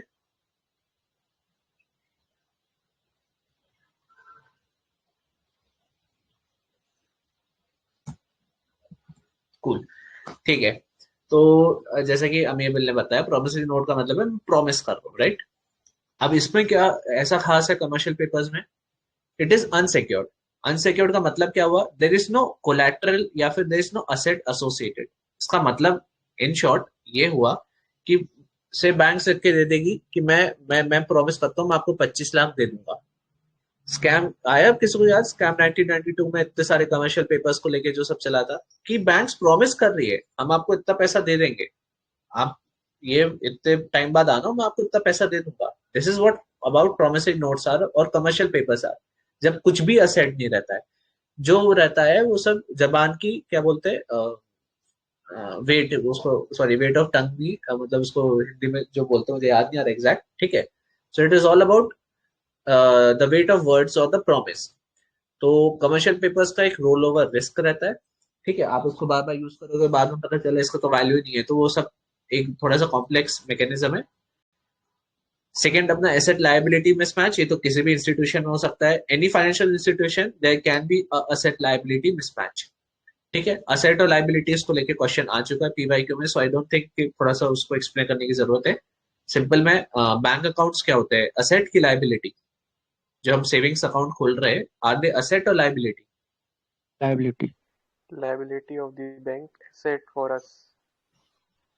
ठीक है, तो अगली बार जब अपन बात करें तो जैसे मोहित ने बोला वो थोड़ा सा बेटर है कि किसी इंस्टीट्यूशन के रिस्पेक्ट में कुछ असेट हो सकता है और कुछ लायबिलिटी हो सकती है, राइट? ठीक है, तो दोनों सही थे, बट हाँ एक बार जैसे मोहित ने जो वर्ड यूज करे उसको लेके मैं बोल रहा हूँ कि remember asset and liability has to be looked upon from point of view, है ना?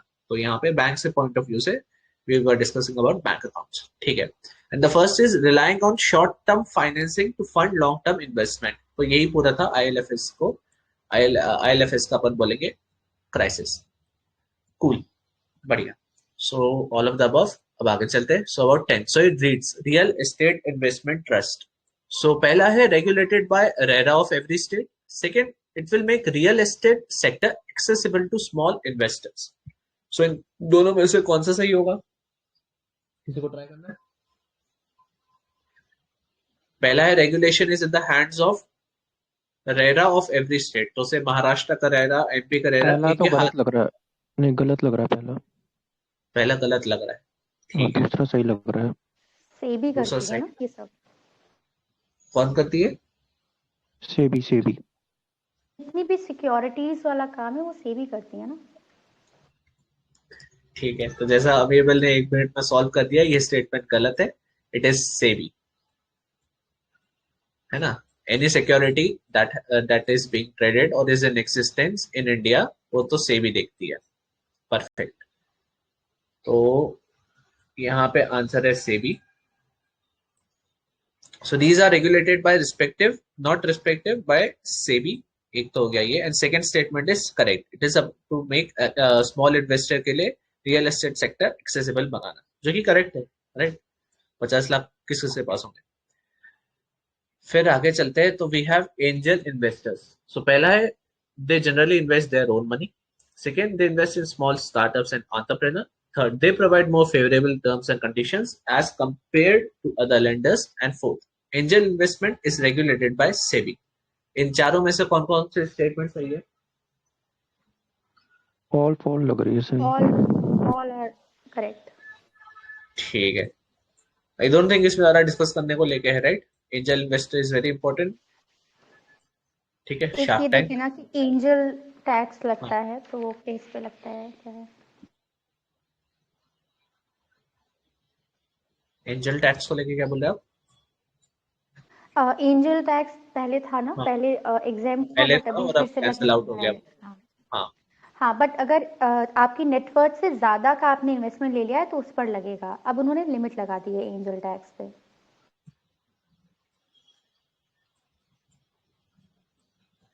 अच्छा, ये चीज मुझे भी नहीं पता थी। सो एक पर्टिकुलर लिमिट तक ही आप अपनी, मतलब आपकी जो कैपेसिटी है उसके अकॉर्डिंगली आप लोन प्रोवाइड कर सकते हो या किसी में इन्वेस्ट कर सकते हो, अगर उससे ज्यादा हो रहा है। अच्छा, एक तरीके से लॉन्ग टर्म और शॉर्ट टर्म गेन्स के रिस्पेक्ट में आप उसको देखने स्टार्ट कर दिया। हाँ हाँ, बेसिकली ये है ना कि जैसे आपकी कंपनी की वर्थ है सिर्फ 100 करोड़ और आपको मिल रहे हैं 150 करोड़, तो लगता है कि ये 50 करोड़ कुछ साइफन कर रहा है, एक तरह से वो कर रहा है, तो इसलिए वो टैक्स लगा देते हैं कि यार एक्सेस क्यों दे रहे हो आप, फिर इस एक्सेस अमाउंट पे टैक्स लगेगा।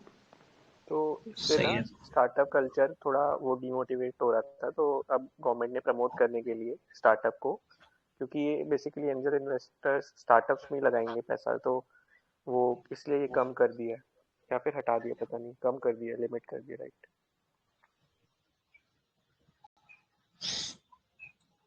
ठीक है, तो अब अगले उस पे चलते हैं। So it is about alternative investment fund. अरे वाह, फाइनली उस दिन हम बात कर रहे थे NIF को लेके, तो आ गया। So we have first is alternative investment fund. So it's privately pooled investment vehicle established in India and regulated by SEBI. Second, it collects fund from sophisticated investors from India or foreign. Third, venture capital comes under AIF. इन तीनों statements में से कौन कौन से सही होंगे? थोड़ा technical है, किसी को आता है? दूसरा और तीसरा तो सही है, अब पहला दूसरा और तीसरा सही है, ओके। एंड पहले का डाउट है। हाँ, प्राइवेट इक्विटी आता है, AIF 2 में आता है प्राइवेट इक्विटी। अब लेकिन पूरा मतलब इसमें पूरे को बोला गया है कि प्राइवेटली पूल, तो उसमें थोड़ा कंफ्यूजन हो रहा है।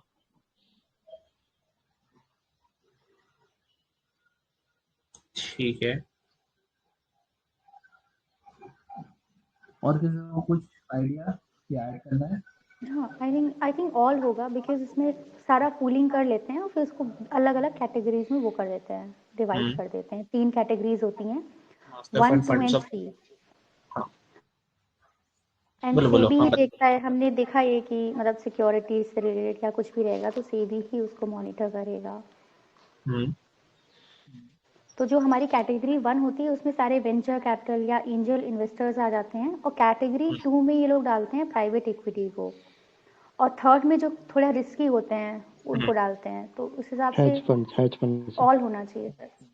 हाँ, हेज फंड्स रिस्की होते हैं? हाँ हेज फंड आते हैं हेज एक्चुअली फंड में। मेनली रिस्क को वो करने के लिए होते कि- हैं, कम करने के लिए, एज अ हेज आप यूज कर लेते हो।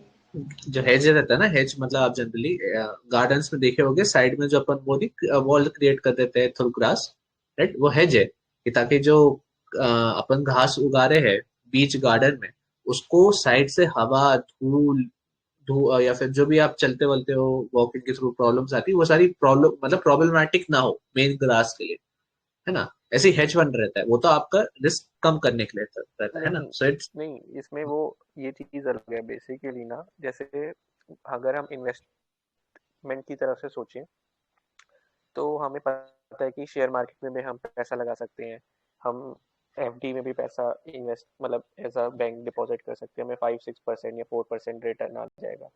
तो क्या होता है कि जब आपके पास बहुत ज़्यादा पैसा होता है, लाइक आप अंबानी या उस रेंज में आते हो जब बहुत हाई नेट वर्थ वाले लोग होते हैं, तो उनके पास बहुत ज़्यादा पैसा होता है, तो वो क्या करते हैं, वो हेज फंड्स में पैसा लगाते हैं क्योंकि इसमें पैसा रिटर्न्स ज़्यादा होते हैं, और जहाँ पे रिटर्न्स ज़्यादा होंगे वहाँ पे रिस्क ज़्यादा होगा। तो ये कंसेप्ट था कि हेज फंड्स में रिस्क ज़्यादा इस वे में होता है कि वो रिटर्न्स बहुत हाई होते हैं, और वो उन लोगों के लिए वो उनका मतलब बेसिक मुझे लगता है कि शायद कुछ इसकी मिनिमम अमाउंट जो आप लगा सकते हो वो भी बहुत ज़्यादा ही होता है। तो हम नॉर्मल मिडिल क्लास इसमें जाती भी नहीं है, और इस वे में ये थोड़े रिस्की है क्योंकि रिटर्न ज़्यादा मिलता है। मतलब मैं थोड़ा सा डिसएग्री ऐसा कर रहा हूँ कि वो ऑप्शन ट्रेडिंग साइड पे आप जा रहे हो, ठीक है, एंड वो सही है। ऑप्शन ट्रेडिंग साइड पे आप थोड़ा शॉर्ट सेलिंग हो गया, अपना डेरिवेटिव्स का अकॉर्डिंग हो गया, ये सारी की सारी जो टेक्निक्स है, ये रिस्क मैनेजमेंट टेक्निक्स है, सो दैट आपका परफॉर्मेंस ज्यादा अच्छा हो, आपका जो पोर्टफोलियो उसका जो। हाँ, एक्चुअली हेज फंड जो है वो रिस्क मैनेजमेंट के लिए है, एंड ये एलिमिनेट करते हैं आई थिंक रिस्क को। हाँ, रिस्की मेथड ही इम्प्लॉय कर, but it does not mean कि वो कन्वर्ट हो रहा है कि it is risky, it is managing the risk.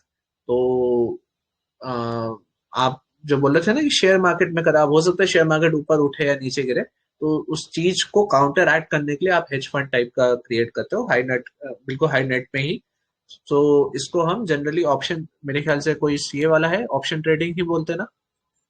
बोला तो नहीं बोला, हाँ कॉल ऑप्शन बाय। ट्रेडिंग होती है, ऑप्शन ट्रेडिंग, फ्यूचर ट्रेडिंग ये सब हाँ, होती है। Call option and put option. हाँ, तो ये ऑप्शन ट्रेडिंग से ही है जहां पे अपन देखते हैं, ठीक है। ये तो हुआ एक चीज। सेकेंड, हाँ, जैसा बार बार यहाँ पे अपन ने डिस्कस करा, सिक्योरिटीज की बात आती तो सेबी, जैसे अपन ने बैंक में देखा था ना, रेगुलेशन की बात आएगी, कोई सा भी बैंक हो, अगर उसके साथ फाइनेंशियल इंस्टीट्यूशन तो छोड़ दो, पर बैंक, अगर बैंक एसोसिएटेड है तो मतलब वो तो आरबीआई देखने ही वाला है, राइट? एनएचबी हो गया, आरबीआई हो गया, ये सब वगैरह रेगुलेशन साइड पे। ऐसे अब हम बात कर रहे हैं सिक्योरिटीज की। तो कोई मुझे बताएगा सिक्योरिटीज होती क्या है, बड़ी लेमन टर्म्स में, ताकि कभी भी आप लाइफ में या फिर पेपर में कुछ टर्म देखो, आपको सॉल्व करना हो, तो मुझे रियलाइज होना चाहिए सिक्योरिटी है कि नहीं है। तो कोई मुझे बताएगा सिक्योरिटी एग्जैक्टली क्या होती है, या एक बहुत ही लेमन टर्म्स में? मैंने आपको लेमन पैसे टर्म्स दिए तो कुछ में आपको चाहिए होगा रिसीट, तो मैंने वो पेपर के फॉर्म में दे दिया, या कोई डिजिटल उसमें डीमैट अकाउंट में कुछ प्रूफ की तरह, तो वो security, that acts as security. एक मिनट, एक मिनट, पहले में वापस आप बोलो, फिर मोहित आप बोलना, है ना? पहले में आप वापस से बताओ सिक्योरिटीज क्या होते हैं। मेनली जैसे कंपनीज जब रेज करती हैं पैसे, तो उन्हें ऑब्वियसली कुछ तो प्रूफ देना होगा ना कि पैसे लिए हैं आपसे। तो पेपर फॉर्म में पहले होता था, अभी डीमेटेरियलाइज फॉर्म में हो गया है, तो that acts as a proof कि हाँ इतना पेमेंट ड्यू है। परफेक्ट। हाँ मोहित, बताओ। एक इमेजिन करो कि मैंने पेपर लिया नॉर्मल, उस पर मैंने ये लिख दिया कि 10 लाख रुपीज या फिर मतलब सिंपल 100 रुपीज, एंड मैं इसको 5% इंटरेस्ट पे 5 साल बाद पे करूंगा, और मैंने वो सिक्योरिटी आपको दे दी, वो पेपर दे दिया, सॉरी। तो वो पेपर को हम अब बोलेंगे सिक्योरिटी। कि आपने इस पे साइन करे हुए हैं, आपने इस पे लिखा हुआ है कि मैं ये करूंगा इतने में परसेंट पे, इतने ईयर में, ये मैच्योरिटी है, ये फेस वैल्यू, ये सब है।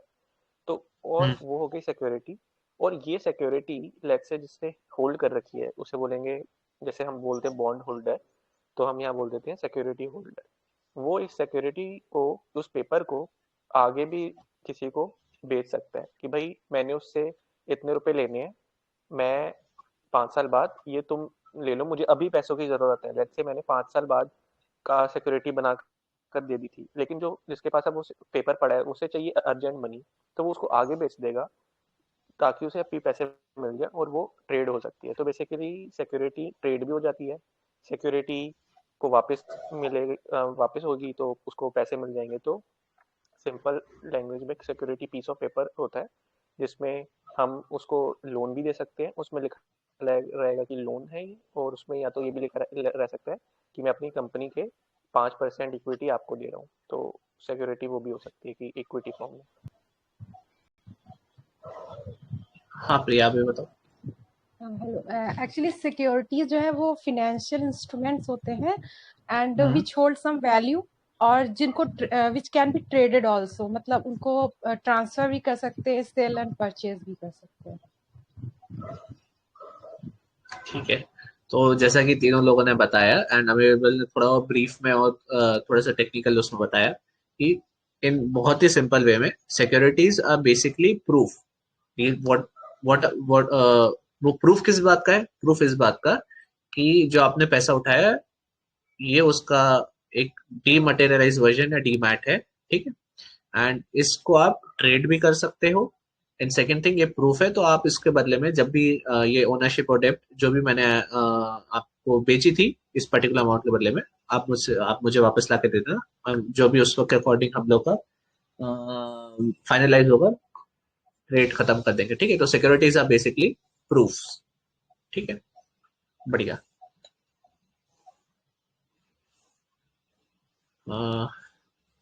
अच्छा, अब किसी को इसमें कुछ ऐड तो नहीं करना? एआईएफ में master funds, fund of funds और ये सब को डिस्कस तो नहीं करना ना? ठीक है,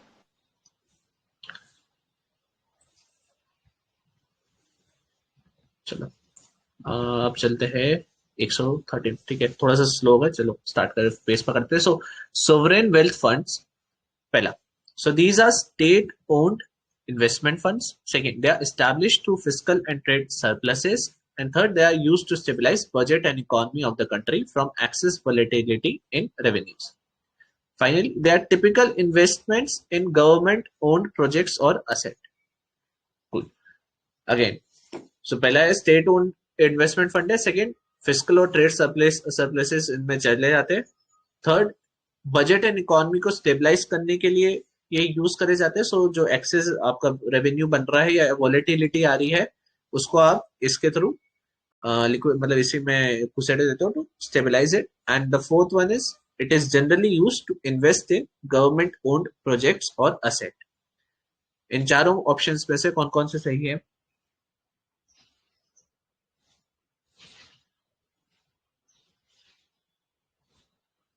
कोई साइलेंट टेक वाला नहीं है?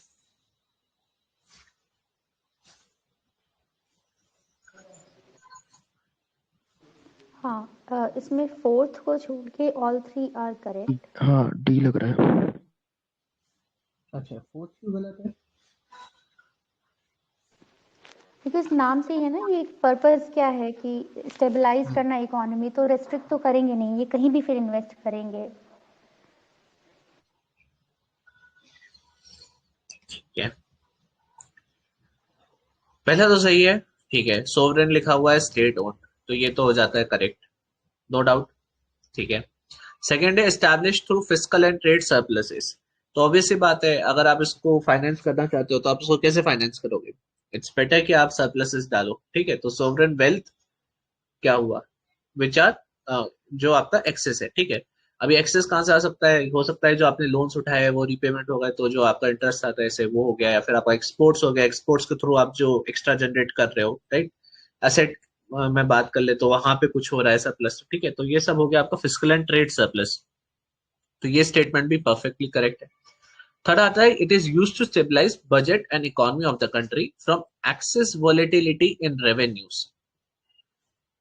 इतना सारा रेवेन्यू आया, प्रॉब्लम क्या हो सकता है कि इस रेवेन्यू को गवर्नमेंट ने कैप्चर नहीं करा, उसने बोला चलने दो। चलने दो का मतलब आपने इन्फ्लेशन डिमांड हाइपर कर दी, आपने वॉलेटिलिटी ला दी, बाद में पता चला कि वो रेवेन्यू सारे यूज हो गया और मिसमैच हो गया। ठीक है, तो कहीं ना कहीं स्टेबलाइज करने को इकोनॉमी एंड स्पेशली बजट, है ना, जो बजट में एक्स्ट्रा पैसा दिख रहा है उसको वापस से सब्सिडी इन सब में डालने के बजाय आप उसको SWF में डाल देते हो, so as to control the volatility in economy generated through revenues of the government. तो थर्ड स्टेटमेंट भी करेक्ट हो जाता है। फोर्थ है typical investment in government own projects और असेट। तो गवर्नमेंट ओन से प्रॉब्लम यह है कि गवर्नमेंट बनाती कहाँ पे है, गवर्नमेंट बनाती गवर्नमेंट मतलब अपने सोवरेन बाउंड्रीज में ही है, राइट, जो उसकी टेरिटरी है उसी में। अगर उसी में बना रही है तो थर्ड स्टेटमेंट तो ऑटोमेटिकली नलिफाई सा हो गया ना, right? So it is not typically investment in government owned projects. It's typical investment in any asset or project which is financially viable. Example China, तो फॉरेक्स जो आ रहा है आप उसको वापस से लोन वगैरह या लोन में ना करके अब आप एक SWF बना लो, उसमें पैसा डालो और उसको अलग अलग असेट में भेजो। कहाँ हो सकता है वो आपका US मार्केट में हो सकता है, वो आपको यूरोपियन मार्केट में हो सकता है, वो आपके किसी कंपनी का प्राइवेट इक्विटी या डेप्ट लेना हो सकता है, राइट, जिसको हम एक्स्ट्रा बजट बोरोइंग भी कभी कभी बोलते हैं, राइट। तो इन बहुत अलग अलग मेथड्स है जिनके थ्रू आप इसको यूज कर सकते हैं। तो typically they are not invested in government own projects और असेट, इनफैक्ट मतलब कोशिश करी जाती है that it is not given to government, right, it is generally invested in private players, right. ठीक है, क्लियर है कि कुछ डिस्कस करना है इसमें? इसमें गवर्नमेंट ने किया था ना national infrastructure investment fund, right, 2015 में। हम लोग वही पिछले एक So that नाम याद नहीं आ रहा था, NIIF से कंफ्यूज हो रहा था मैं, राइट। तो NIIF हाँ है हाँ ना, परफेक्ट। हाँ, तो NIIF के बारे में जब जो हम master fund, funds of fund से सारी बातें कर रहे थे, AIF के मेथड्स बात कर रहे थे, उसी के थ्रू बात करने की कोशिश कर रहे थे कि second is about sovereign wealth fund and the first one is जो मेथोडोलॉजी है या फिर जो अलग अलग तरीके हैं, एक मिनट, हाँ, जो अलग अलग तरीके हैं इन्वेस्ट करने के। ठीक है, सो पहला वाला पाथ बता रहा है और सेकंड वाला वो कैपेसिटी बता रहा है। ठीक है, कि कहाँ से कैपेसिटी बनेगी, तो रेवेन्यूज के थ्रू बनती है। ठीक है, बढ़िया। NIF, हाँ, अच्छा, जो जिससे मैं कंफ्यूज होता हूँ NIIF, इसके बारे में किसी को आइडिया है? ये तो वो है जो ये बोल रहे थे अभी एमिएबल कि national infrastructure and investment fund. ठीक है, और NIF क्या है तो फिर? दो चीजें होती है, NIF और ये NIIF। ठीक है, NIF हाँ, जो है वो है नेशनल इन्वेस्टमेंट फंड। ये एक्चुअली हाँ, जो भी ये हम करते हैं ना, क्या कहते हैं, PSUs को बेचने को क्या कहते हैं, हाँ, डिसइन्वेस्टमेंट। तो हाँ, डिसइन्वेस्टमेंट के जो भी प्रोसीड आती है वो इस हाँ, फंड में जाती है। ये पब्लिक अकाउंट में मेंटेन होता है, नेशनल इन्वेस्टमेंट फंड। हम्म, हाँ, तो इतना ही है इसमें। और राइट राइट कुछ और ऐड नहीं करना? इससे मतलब ये नेशनल इन्वेस्टमेंट फंड एक तरीके से ना पब्लिक अकाउंट में मेंटेन होता है और इससे कुछ कुछ स्कीम्स को फंडिंग दी जाती है। मैं देख रहा था इस बार बजट में किसी किसी स्कीम में इससे फंडिंग थी। एक मिनट। हाँ, तो ये 2002 में इन्होंने एक डेवलप करा था। ठीक है, जो कि उन्होंने बताया दिस इन्वेस्टमेंट का सारा पैसा उठा के डाल देता आप NIF में। तो यही हुआ सोवरेन वेल्थ फंड का एक टाइप। इसमें आप क्या कर रहे हो, इसमें आप ले रहे हो पैसा, आप इस NIF में डाल देते हो, ये डिसइन्वेस्टमेंट का पैसा होल्ड करके रखता है। अब इसको आपको जिसमें यूज करना है करो, राइट। और एंड एक और इम्पोर्टेंट, आई थिंक NIIF में जो है इंफ्रास्ट्रक्चर डेवलपमेंट के लिए ये डेडिकेटेड फंड है, मतलब इसी प्रोजेक्ट इंफ्रास्ट्रक्चर रिलेटेड प्रोजेक्ट्स में इन्वेस्टमेंट होता है हाँ हाँ NIIF में। इसी मेनली इंफ्रास्ट्रक्चर के लिए बनाया गया था, इसलिए नाम में भी इसके वही है, national investment and infrastructure fund. Correct. तो ये आया था आपका 2015 में। ये भी एक टाइप का आपका SWF तो नहीं बोल सकते एग्जैक्टली कि इसमें काफी सारा पूलिंग आप अलग अलग साइड से कर रहे हो, बट ये है। ठीक है, इट इज इनफैक्ट ये अलग अलग जगह से फिर से वही पैसा उठा रहा है so as to invest for infrastructure specifically and also investment. And इसके जो टाइप्स है वो अभी हमने ऊपर देखे AIF के फॉर्म में। ठीक है, तो इसको याद करने का छोटा सा मतलब ऐसे तरीका है, आई को आप रोमन न्यूमरल के टाइप से देखो।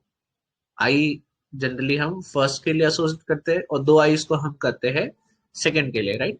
तो NIF पहले आया 2002 में डिसइन्वेस्टमेंट के प्रोसीडिंग्स को लेने के लिए, पब्लिक अकाउंट के अंदर मैनेज होता है, मतलब 266 के अंदर आता है, 1 के अंदर आता है। एंड आपका दूसरा है NIIF, 2 आई मीन्स 2। सो ये है रिसेंट वाला 2015 वाला जिसमें हम AIF की बातें कर रहे हैं। ठीक है, चलो अच्छा, एक बड़ा कंसेप्ट अपन ने यहीं पे डिस्कस कर लिया। अब आते हैं crowd funding. So it is a method of financing through international social media. उसके बाद it is small amounts of money are raised from large number of investors. Third, it has the potential to increase entrepreneurship. And fourth, it is also referred as marketplace financing. तो बताओ 114 में ये जो statements देख रखे हैं 4 में से, चलो डिफैक्टो अपन फर्स्ट वाले पे चलते हैं, क्योंकि आई डोंट थिंक किसी को इश्यू होगा इससे, राइट। तो हम देखते रहते हैं ध्रुव राठी भैया ऐसे ही चलते हैं, है ना, इंटरनेशनल सोशल मीडिया के थ्रू फाइनेंसिंग लेके। तो राठी भैया वाले के कारण फर्स्ट स्टेटमेंट तो करेक्ट है। अब बताओ इन 3 स्टेटमेंट्स में से कौन कौन से सही है और गलत है। तो अगर small amount of money are raised from large number of investor, is it correct? Correct. ठीक है, क्राउड का मतलब ये छोटा छोटा, मतलब बड़ी क्राउड से थोड़ा थोड़ा अमाउंट सबसे लेना। हाँ, लिमिट ही रहता है, हर प्लेटफॉर्म जो कि क्राउड फंडिंग कर रहा है उस पर लिमिट लगा के रखा है कि आप कितने कितने तक दे सकते हो। फिर है it has the potential to increase entrepreneurship. सही है क्या? True true. बिल्कुल सही।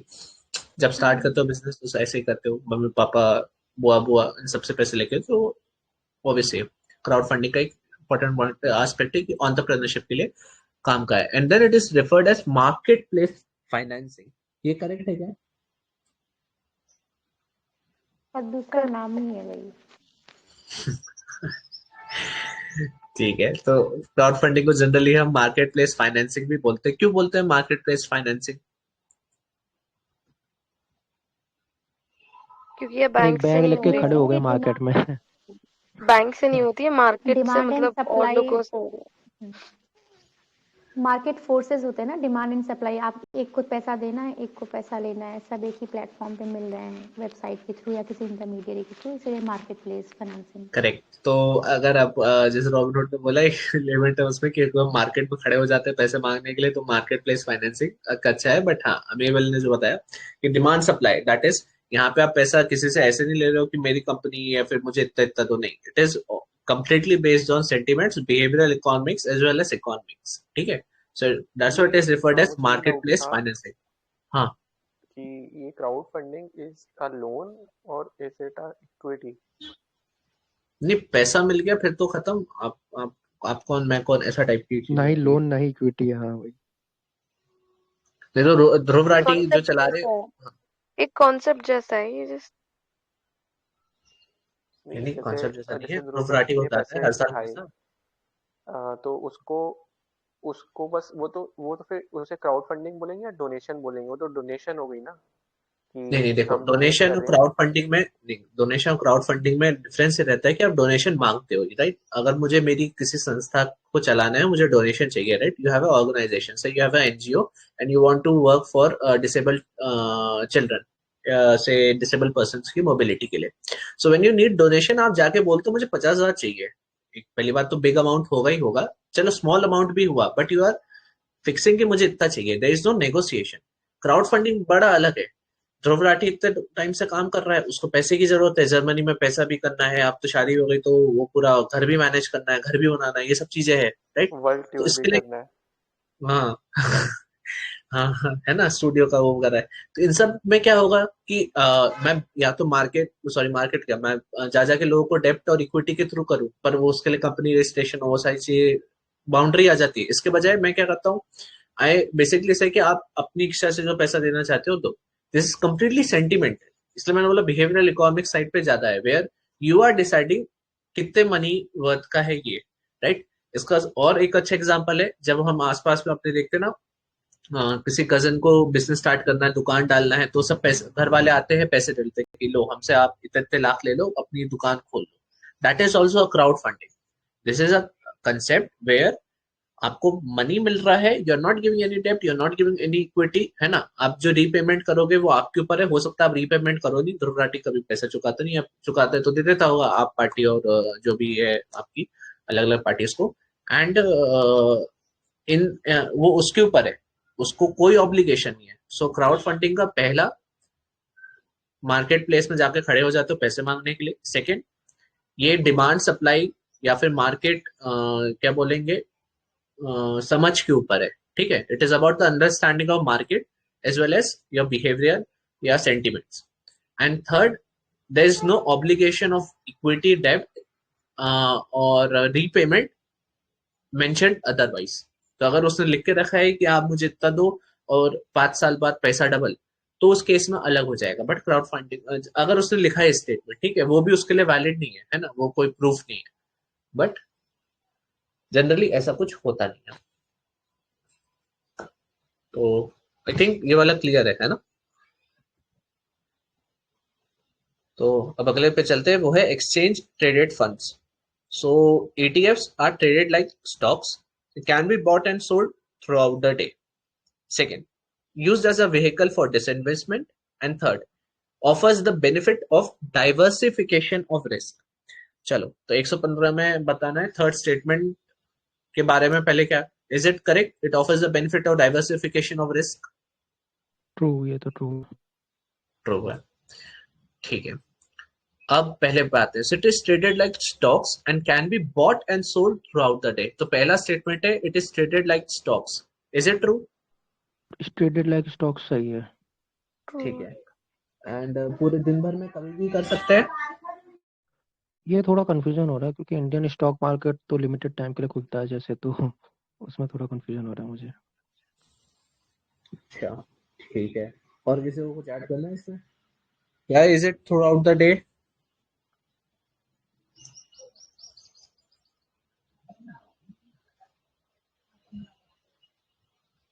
वैसे आंसर तो दे ही दिया है, ठीक है। तो हाँ, it is throughout the day. देखो, एक minute, it is throughout the day. देखो, एक लेमन टर्म में बोले तो जैसे रॉबिन हुड ने बोला कि मार्केट तो खुलता है इतने से इतने टाइम तक, उसके अलावा तो खुलता नहीं।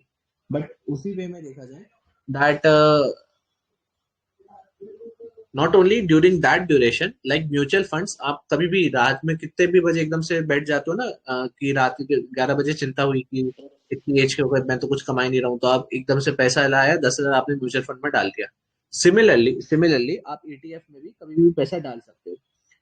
हाउएवर, ये सिर्फ स्टॉक एक्सचेंज पे होता है, और क्योंकि स्टॉक एक्सचेंज पे जब तक स्टॉक खुला हुआ है तब तक चल सकता है ना। देयर इज नो ड्यूरेशन कि 1 आवर बाद ही आप ETF पे ट्रेड कर सकते हो, 1 आवर पहले ही कर सकते हो। It is throughout the day. यहाँ पे डे का meaning, it's not literal day और 24/7, it is 24/7 with respect to boundation और रेगुलेशन। तो शेयर मार्केट अगर 9 से 5 खुलता है तो ETF 9 से 5 ट्रेड हो सकता है, and hence it is throughout the day, ठीक है। एंड उसके बाद आता है, is it a vehicle for disinvestment? So क्योंकि ट्रू है। इक्विटी वो सब आ जाए तो हाँ, सही, ट्रू है, ठीक है। इसमें किसी को कुछ ऐड करना है?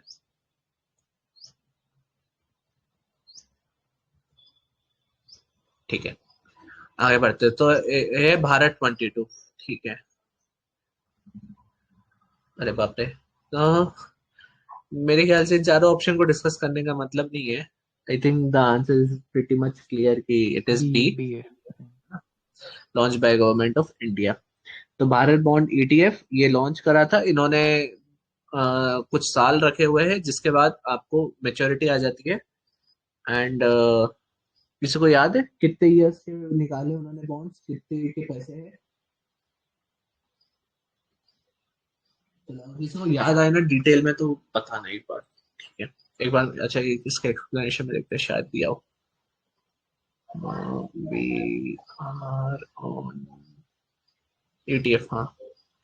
Instead compromising shares of Indian companies, नहीं ठीक है, इसमें उन्होंने नहीं दिया, ठीक है कोई नहीं। तो अगले क्वेश्चन पे चलते हैं। So it is about again Bharat bond ETF।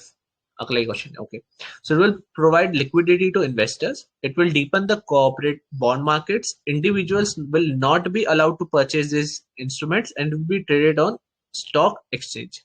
तो इन चारों स्टेटमेंट में से कौन सा सही है? थर्ड वाला गलत है। बाकी सब सही है। बाकी सही है। तो ये रॉबिनहुड होना आप, हाँ। तो जो था ना डे वाला वो ही है, it will be traded on stock exchange, जब तक स्टॉक एक्सचेंज खुला है तब तक। सो it is throughout the day, ठीक है। आगे बढ़ते हैं। सो हाँ, इसके एक्सप्लेनेशन में इन्होंने अगर मेंशन करो, minimum size of bond is ₹1000, तो ये इंपॉर्टेंट है। हाँ ये आ गया, will be issued either with 3 year maturity, sorry 3 year maturity और 10 ईयर मेच्योरिटी, है ना। दिस इज इम्पोर्टेंट, या तो 3 साल या 10 साल की मेच्योरिटी के साथ ये इशू होंगे। For the government is new finance way of finance other than bank financing, है ना। And it will expand the investor. अच्छा, बैंक फाइनेंसिंग से रिलेटेड एक टर्म है, जब हम पैसा लेते हैं ना तो गवर्नमेंट ज्यादा पैसा ले लेती है तो प्राइवेट प्लेयर्स के पास पैसा कम बचता है। इस पर्टिकुलर इफेक्ट को कुछ बोलते हैं, क्राउड आउट, क्राउडिंग आउट। हाँ। सो क्राउडिंग आउट इफेक्ट से को एक तरीके से अवॉइड करने के लिए भी बढ़िया है, ठीक है। इनफैक्ट आपने तो इसको ऑपोजिट ही कर दिया, राइट। आपने क्राउड इन इफेक्ट कर लिया, वेयर नाउ आपने क्राउड को एक वो दे दिया है प्लेटफॉर्म खुद का पैसा इन्वेस्ट करने के लिए, ठीक है। तो एक डायग्राम देके रखा है, 10 ईयर्स CPSE अलग अलग में जाएगा और आएगा, ठीक है, ऐसा खास नहीं कुछ। आगे बढ़ते हैं। We have share buyback, so it can be used for disinvestment of PSU. Company purchases the shares from the owners and share buyback reduces the asset of the company. कौन कौन से स्टेटमेंट सही है?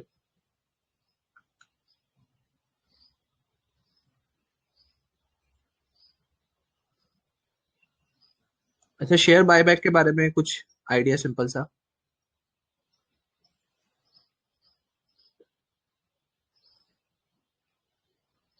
अरे निकलता है यार, कितना बार निकलता है, एक ठीक है पहला तो नहीं है, नहीं, हाँ, पहला शेयर तो बायबैक का नहीं होगा। मतलब ये होता है कि जैसे कई बार कंपनी ने मान लो अपना IPO निकाला था पहले और अब उसके शेयर्स मार्केट में आ चुके हैं, हम्म तो अब क्योंकि अब वो चाह रही है कि अब ये मार्केट्स में शेयर थोड़े कम, वो चाह रही है कि मैं खुद ही खरीद लूँ, मतलब कंपनी ना अपने शेयर्स खुद खरीद लेगी हम्म और मार्केट में उससे ना शेयर्स कम हो जाएंगे। तो जब हमें पता है कि जब स्कार्सिटी होती है किसी चीज़ की तो उसकी वैल्यू बढ़ जाती है, तो हम्म उसके प्राइसेस बढ़ाने के लिए तो कंपनी जनरली ऐसा तब करती है जब उसे अपने शेयर्स के प्राइसेस बढ़ाने हो। ठीक है। जो शायद से रिलायंस ने किया था। और एक रीजन और होता है कि जब आपको अपनी ओनरशिप को डाइल्यूट नहीं करना होता है, आपको शेयर होल्डर्स कम चाहिए, हम्म तो आप शेयर्स खरीद लेते हो, उनको वापस आप पैसे दे देते हो, हम्म तो आपके शेयर्स भी कम हो जाते हैं, कम ओनर्स रहते हैं। बढ़िया। अच्छा, वो 75% वाला क्लॉज क्या रहता है किसी कंपनी के डिसीजन में?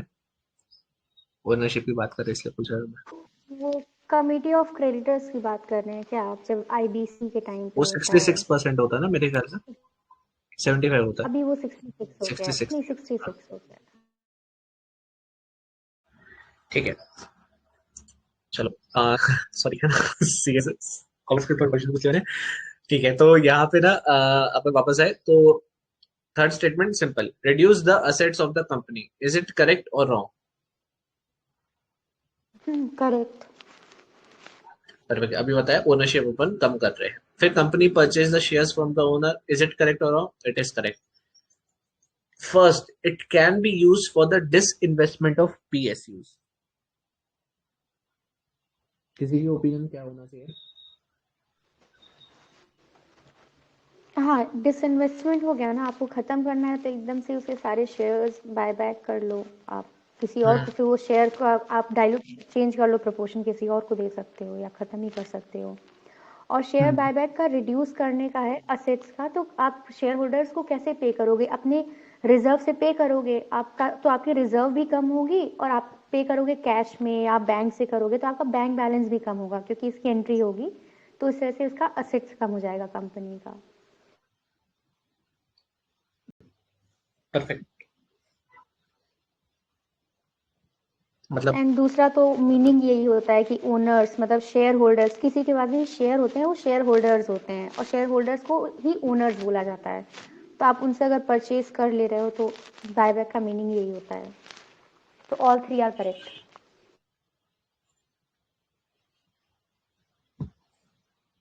सबको क्लियर है? आई थिंक अमेबल ने काफी अच्छे से एक्सप्लेन करा है। मतलब आगे चले कि किसी को डाउट है अभी भी इस क्वेश्चन में? क्लियर है आगे। क्लियर है, बढ़िया, ठीक है। तो अगला वाला है अबाउट द अपॉइंटमेंट या term of appointment of RBI governor. So option है 4। पहला है central government as fixed by central government while appointing, not exceeding 5 years and eligible for reappointment. Second, fixed by central, not exceeding 3 years and eligible for reappointment. Third है again central government, not exceeding 5 years but not eligible for reappointment. And fourth, central government while appointing but not exceeding 3 years and not eligible for reappointment.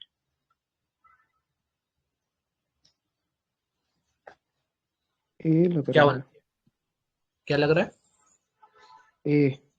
ए लग रहा है। Not exceeding 5 year और reappointment हुई। अच्छा, मुझे लग रहा था कि हम्म, रीअपॉइंटमेंट तो हो रहा था ना अभी हम्म, तक, कुछ चेंज हो गया है क्या? नहीं,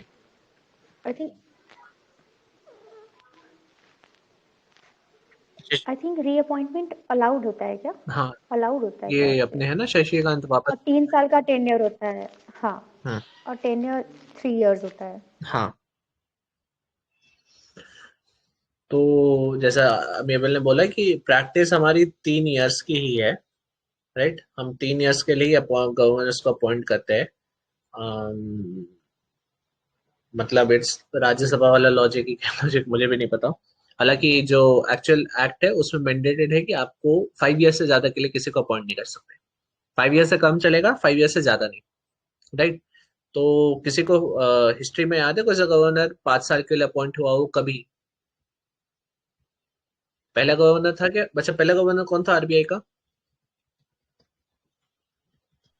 एलिजा एम्पे समथिंग ऐसे करके है कोई। ठीक है,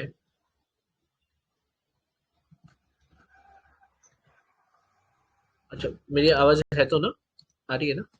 आई थिंक एलिजा पे वो तो चीफ जस्टिस थे शायद।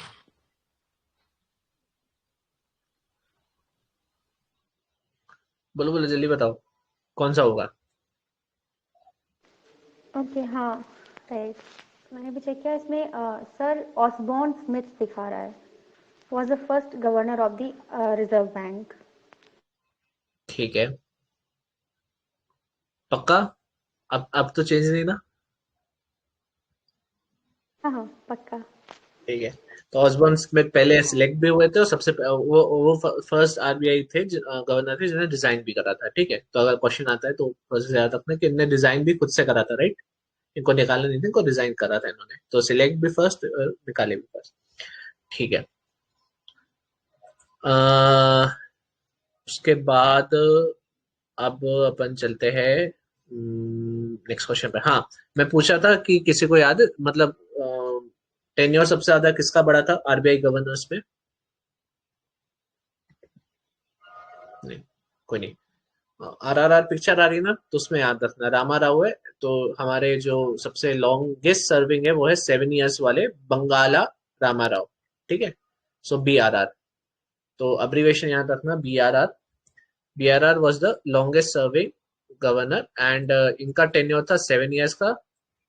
ठीक है, 7 इयर्स कैसे होगा? री अपॉइंटमेंट के थ्रू ही होगा। ठीक है, तो इसमें से एक 4 साल का या एक 5 साल का, एक दूसरा 2 साल का। बढ़िया, ठीक है, अब अगले पे चलते हैं। So consider the following statements. पहला है RBI is fully autonomous. Second, central government can give directions to RBI if necessary. Third, central government cannot supersede the central board of directors. And fourth, all of the above. तो इनमें से कौन कौन सी statement सही है? Directions तो दे सकता है ना, सेक्शन 7 है शायद से, 7 या 8 7 है ऐसा है, हाँ ठीक है।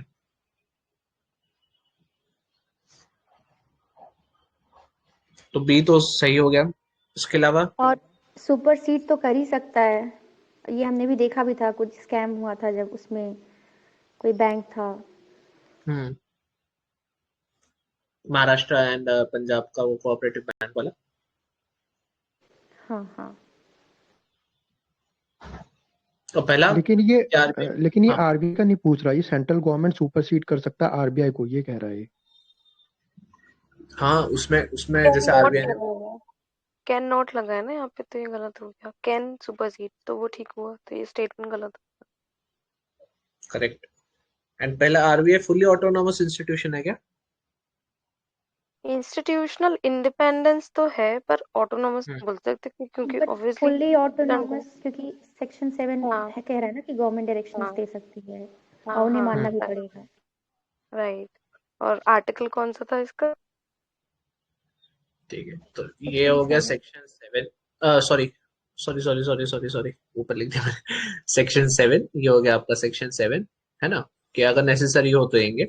एंड ये वाला भी कैन सुपरसीड, ये है सेक्शन 30, राइट। तो सब काफी चल रहा था ये दोनों ही स्टेटमेंट न्यूज में। फुल्ली ऑटोनोमस क्यों नहीं है इंस्टीट्यूशन? आरबीआई तो फुल्ली ऑटोनोमस होना चाहिए ना, कि नहीं है? नहीं, ये सेक्शन 7 है ना, इंडिपेंडेंस है। हाँ राइट, बोलेंगे। प्लस सरकार के भी 3 मेंबर होते हैं, हमने देखा था सेंट्रल गवर्नमेंट के 3 मिनिस्ट्री, इकोनॉमिक फील्ड से। तो ऑटोनोमस होना एक और फुल्ली ऑटोनोमस होने में थोड़ा सा डिफरेंस रहता है, राइट। तो यहाँ पे अपॉइंटमेंट्स इनफैक्ट उनके जो बोर्ड है उसमें तो बैठते ही है ना, जो हम एमपीसी की बात कर रहे हैं यहाँ पे। बट एक सिंपल उसमें बोले तो यहाँ के बोर्ड्स में जो अपॉइंटमेंट्स है, ये सारी गवर्नेंस वगैरह वो सब चीजें, ठीक है। तो जो मेंबर्स में आरबीआई के बोर्ड में आते हैं उनमें नॉमिनी भी है सेंट्रल गवर्नमेंट के। तो एमपीसी के अलावा एक आपका जो बोर्ड हुआ उसमें भी मेंबर्स बैठे हुए हैं। एंड देन सबसे बड़ा पॉइंट जो अभी हमने देखा, सिक्योर टेन्योर वाला अभी हमने देखा, तो सिक्योर टेन्योर वाला बता ही दे रहा है कि अगर सिक्योर टेन्योर रहता तो ऑटोनोमस की बात भी कर सकते थे, बट सिक्योर्ड नहीं है, राइट। हेंस यहाँ पे पहला स्टेटमेंट भी गलत हो जाता है। So it was correct statement was only B, section 7 वाला। कूल। अगर 5 क्वेश्चंस और है लास्ट के, है ना, जल्दी जल्दी करते हैं। So consider the following statements. Banks require prior approval of RBI for appointment of directors. Second, management of public sector banks is under dual regulation of central government and RBI. तो दोनों में से कौन कौन से स्टेटमेंट सही है? दोनों ही सही है।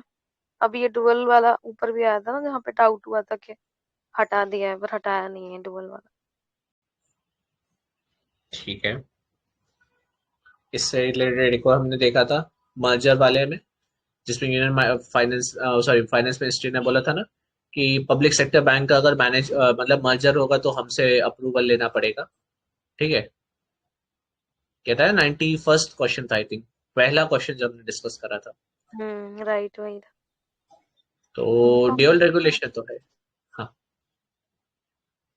कंपटीशन कमीशन ऑफ इंडिया देखता है ना। हाँ सीसीआई देखता है, पर जब पब्लिक सेक्टर बैंक्स की आती है तो उससे गवर्नमेंट ने उसको एस्केप करा दिया है।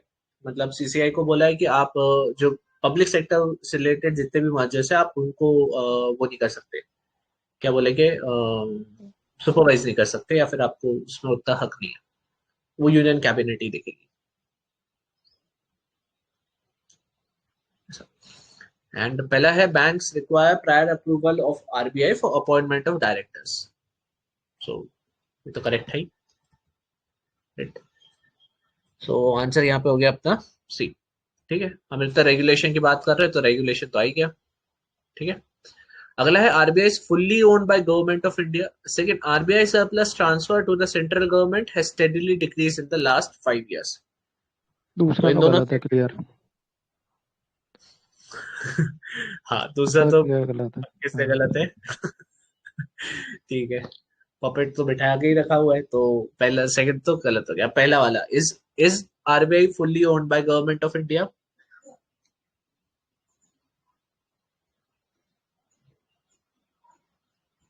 हाँ करेक्ट। यस होना चाहिए, यस होना चाहिए। यस होना चाहिए, यस है। परफेक्ट। सो ऑटोनॉमस वाला अब क्लियर हो गया, why RBI is not fully autonomous, right? Fully owned by government, तो गवर्नमेंट तो करेगा ही परेशान। सो यहाँ पे आपके स्टेटमेंट कौन से सही हो गए? ए। आगे चलते हैं, एक मिनट में देख लेता हूँ इसका एक्सप्लेनेशन कुछ दिया है क्या। Till the time there's a sorry, RBI is 100% owned by government and surplus transfer to government has fluctuated in the previous years. अगला है, RBI giving its surplus reserves to the government may result in which of the following? पहला, increasing inflation in the economy. Second, decreasing inflation in the economy. Third, no impact on inflation. Fourth, meeting the fiscal deficit target of India of the government. ठीक है, तो बताना है कौन कौन से सही है। अब ये तो अच्छा, मे रिजल्ट है, इंपॉर्टेंट मे रिजल्ट है, ठीक है, तो कौन कौन से स्टेटमेंट्स इनमें से सही होंगे? ये तो कैंसिल कर दे, थर्ड वाला तो गलत होगा ही होगा। आई डोंट थिंक थर्ड में किसी को कोई एग्री करेगा भी, राइट? पैसे का ट्रांसफर है तो वो तो प्रॉब्लमेटिक हो ही गया।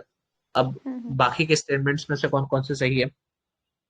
बाकी तो जब सरप्लस दे रहा है तो मनी सप्लाई इंजेक्ट कर रहा है ना मार्केट में, फ्लो में इकोनॉमी के, तो इंक्रीजिंग तो बढ़ेगी। तो थर्ड एंड फोर्थ गलत है, फर्स्ट सही है। फोर्थ है meeting the fiscal deficit target of the government, तो ये भी सही है, ये भी होगा सही है, फिस्कल। ठीक है। फिस्कल डेफिसिट होता क्या है? मतलब एफडी में मुझे सिंपली बताना हो तो क्या होता है? सरप्लस कम है, एक्सपेंडिचर ज्यादा है, इनकम का इज लेस एंड एक्सपेंडिचर वो तो इज डेफिसिट हो ही गया, हाँ, वो तो डेफिसिट हो ही गया, पर उसके अलावा बोरोइंग्स को रिप्रेजेंट करता है एक तरीके से। बोरोइंग्स बोला क्या? हाँ, बोरोइंग्स सिंपली प्राइमरी, सॉरी, हाँ बोलो बोलो, एमएल बोलो, कुछ बोल रहे थे। हाँ मेरे ख्याल से आवाज टूट गई ना, ये भी। हाँ हाँ बोरोइंग्स का हाँ हाँ नेटवर्क का इश्यू है कुछ। हाँ भाई, कि किसी को फिस्कल डेफिसिट के बारे में मतलब एक बहुत ही नैरो आइडिया चाहिए, तो इट्स बेसिकली बोरोइंग के बारे में, कंप्लीटली बोरोइंग के बारे में, राइट? मैथमेटिकली देख रहे क्या होता है। और primary deficit, interest payments minus उसमें हाँ, इंटरेस्ट पेमेंट बेसिकली। परफेक्ट, ठीक है, तो अपन इसको मेरे ख्याल से बाद में डिस्कस करेंगे। अब लास्ट के 2 क्वेश्चन बचे हैं, जल्दी से, है ना? तो रेवेन्यू सोर्सेस क्या है आरबीआई के? Management of forex, OMO, repo, all of the above. कौन कौन से? All of the above. पक्का ना? यस। ठीक, अच्छा, मेरे को रेपो ऑपरेशंस कोई समझा पाएगा? रेपो कैसे होता है? 0 टू ओवरनाइट, वो 14 दिन तक के लिए सिक्योर लोन्स देते हैं बैंक्स को। ठीक है। ओपन मार्केट ऑपरेशन में mainly buying and selling of securities होती है। मैनेजमेंट ऑफ फॉरेक्स रिजर्व तो नॉर्मल है। नहीं, रेपो ऑपरेशन समझाना है, उसका मैकेनिज्म सिंपल भाषा में। हाँ, अच्छा, repo is like repurchase obligation है कि आपने पैसे दिए और उसका वही प्रूफ के उसमें आपने सिक्योरिटी दी, तो फिर जब पैसा वापस देने की बारी आएगी तो वही सिक्योरिटी खरीद लेंगे एंड पैसे वापस कर देंगे। परफेक्ट। देखो, अगर किसी को 2008 का क्राइसिस याद हो, है ना, जो यूएस में हुआ था, उसमें क्या हुआ था, ऐसा क्या था, एक बड़ा फैक्टर कि आपने पढ़ा होगा, क्वालिफाइड एसेट्स फेलियर हो गया, क्वालिफाइड एसेट फेलियर हो गया। क्वालिफाइड एसेट होता क्या है? बेसिकली रेपो होता क्या है? रेपो में क्या रहता है, जैसे मुझे अमीबल से पैसा चाहिए, अमीबल ने बोला आप मुझे 100 रुपए दे दो, मैंने बोला मैं आपको 100 रुपए दूंगा, आप कुछ रखो, तो उन्होंने अपनी अंगूठी गिरवी रख दी। ये जो अंगूठी है, अगर ये एक्चुअली गोल्ड की है तो मेरा 100 रुपए देना बनता भी है, बट वो कोई सी फेक है, राइट, बहुत ही मतलब कुछ अलग ही फेक टाइप की दे रही है, तो मेरे लिए क्वालिफाइड है ही नहीं। ऐसे गवर्नमेंट के केसेस में होता है, सॉरी आरबीआई के केस में होता है। आरबीआई जब बैंक्स को पैसा देने जाता है तो किसी भी असेट के ऊपर पैसा नहीं देता है, there is a qualified asset, there is a qualified asset जो कि बैंक जिस पे ट्रेड कर सकता है आरबीआई के साथ, जिस पे पूरा रेपो ऑपरेशंस बेस्ड है। होता क्या है, बैंक आएगा बोलेगा ये एक पर्टिकुलर असेट है, ये मैं आपको देता हूँ, आप इसके बदले मुझे पैसा दो, और हम एक रेपो एग्रीमेंट बनाते हैं जिसके तहत आप मुझसे ये सॉरी मैं आपसे ये पर्टिकुलर जो असेट है वो रीपर्चेस कर लूंगा एट पर्टिकुलर इंटरेस्ट। इसलिए बैंक्स थोड़ा सा इंटरेस्ट देके ये पैसा लेते हैं। It is similar to a loan process, there is nothing else, बिल्कुल सिमिलर है लोन प्रोसेस के। The only thing here differentiating is underlying asset. जो अंडरलाइंग असेट है it is a qualified asset, बहुत ही एक्सपेंसिव है बिकॉज ये गवर्नमेंट अप्रूव्ड है, आरबीआई अप्रूव्ड है कि this is a A quality asset. अगर ऐसे असेट आपके हाथ में लग गए तो आपका जीवन बन जाता है। It is something of that, क्योंकि गवर्नमेंट अप्रूव करता है।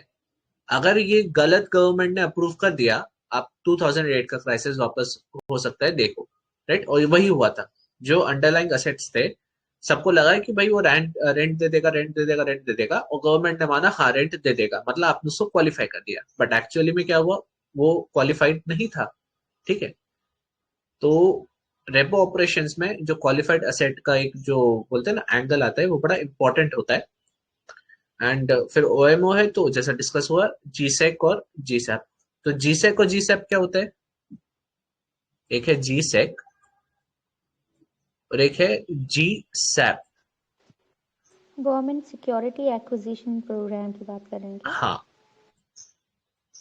ठीक है, तो एक आपका सिंपल सिक्योरिटीज है और एक आपका सिक्योरिटी एक्विजिशन प्रोग्राम है, वो हो गया लॉन्ग टर्म वाला। तो इन दोनों में कुछ डिफरेंस है क्या?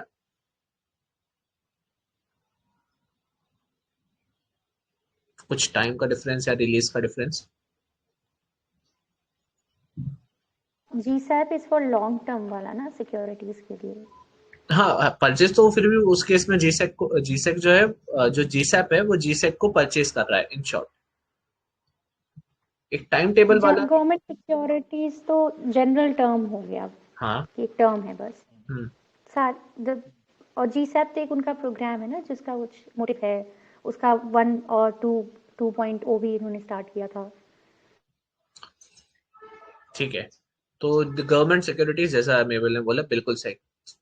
जीसेक का बेसिकली असेट, जो कि यहाँ पे ओएमओ का भी बेसिस है और जीसैप का भी बेसिस है।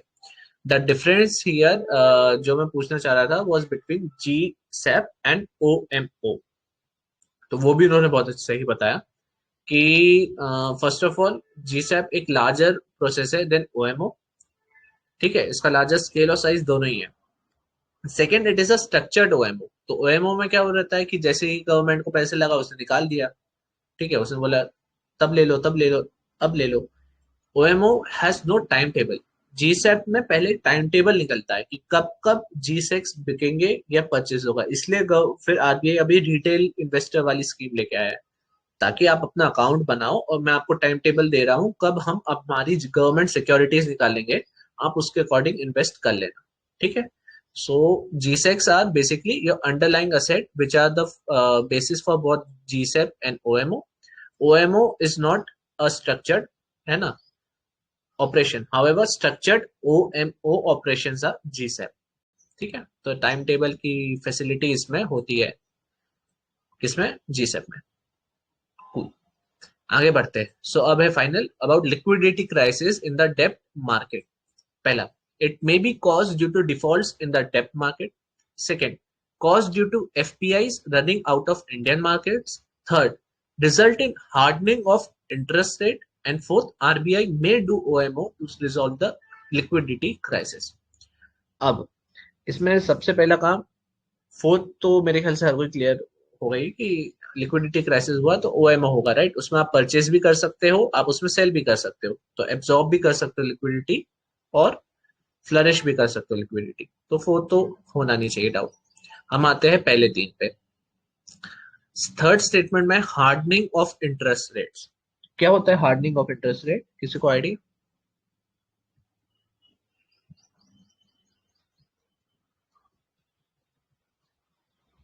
अभी कोई है ना, एक मिनट में देखता हूँ, मैं देखा ही नहीं।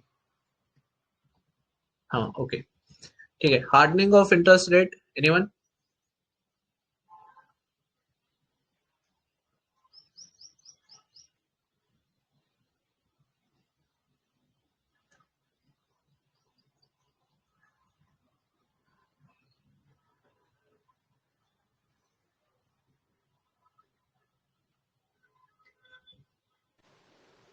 हेलो, मेरे ख्याल से इंक्रीजिंग इंटरेस्ट रेट्स है ना,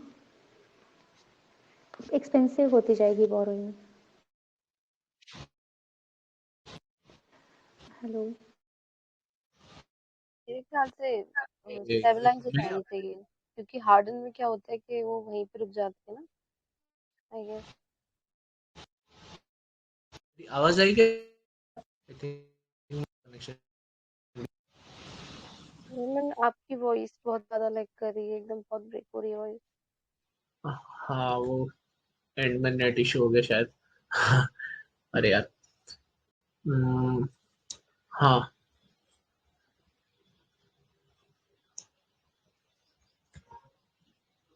तो एक काम करते हैं, इसको मार्क कर लेते हैं, अगर रात के सेशन में हो पाया तो ठीक है ना। मेरा थोड़ा सा नेट कनेक्शन प्रॉब्लम आ रहा है। 125 बचा हुआ है, बाकी उसके अलावा तो पहले डिस्कस कर लिया है। ठीक है, तो अगर रात में सेशन होता है ठीक है, नहीं तो कल पहला काम रहेगा 125 को डिस्कस करना। चलो, थैंक यू ऑल, आप सेशन में रहे।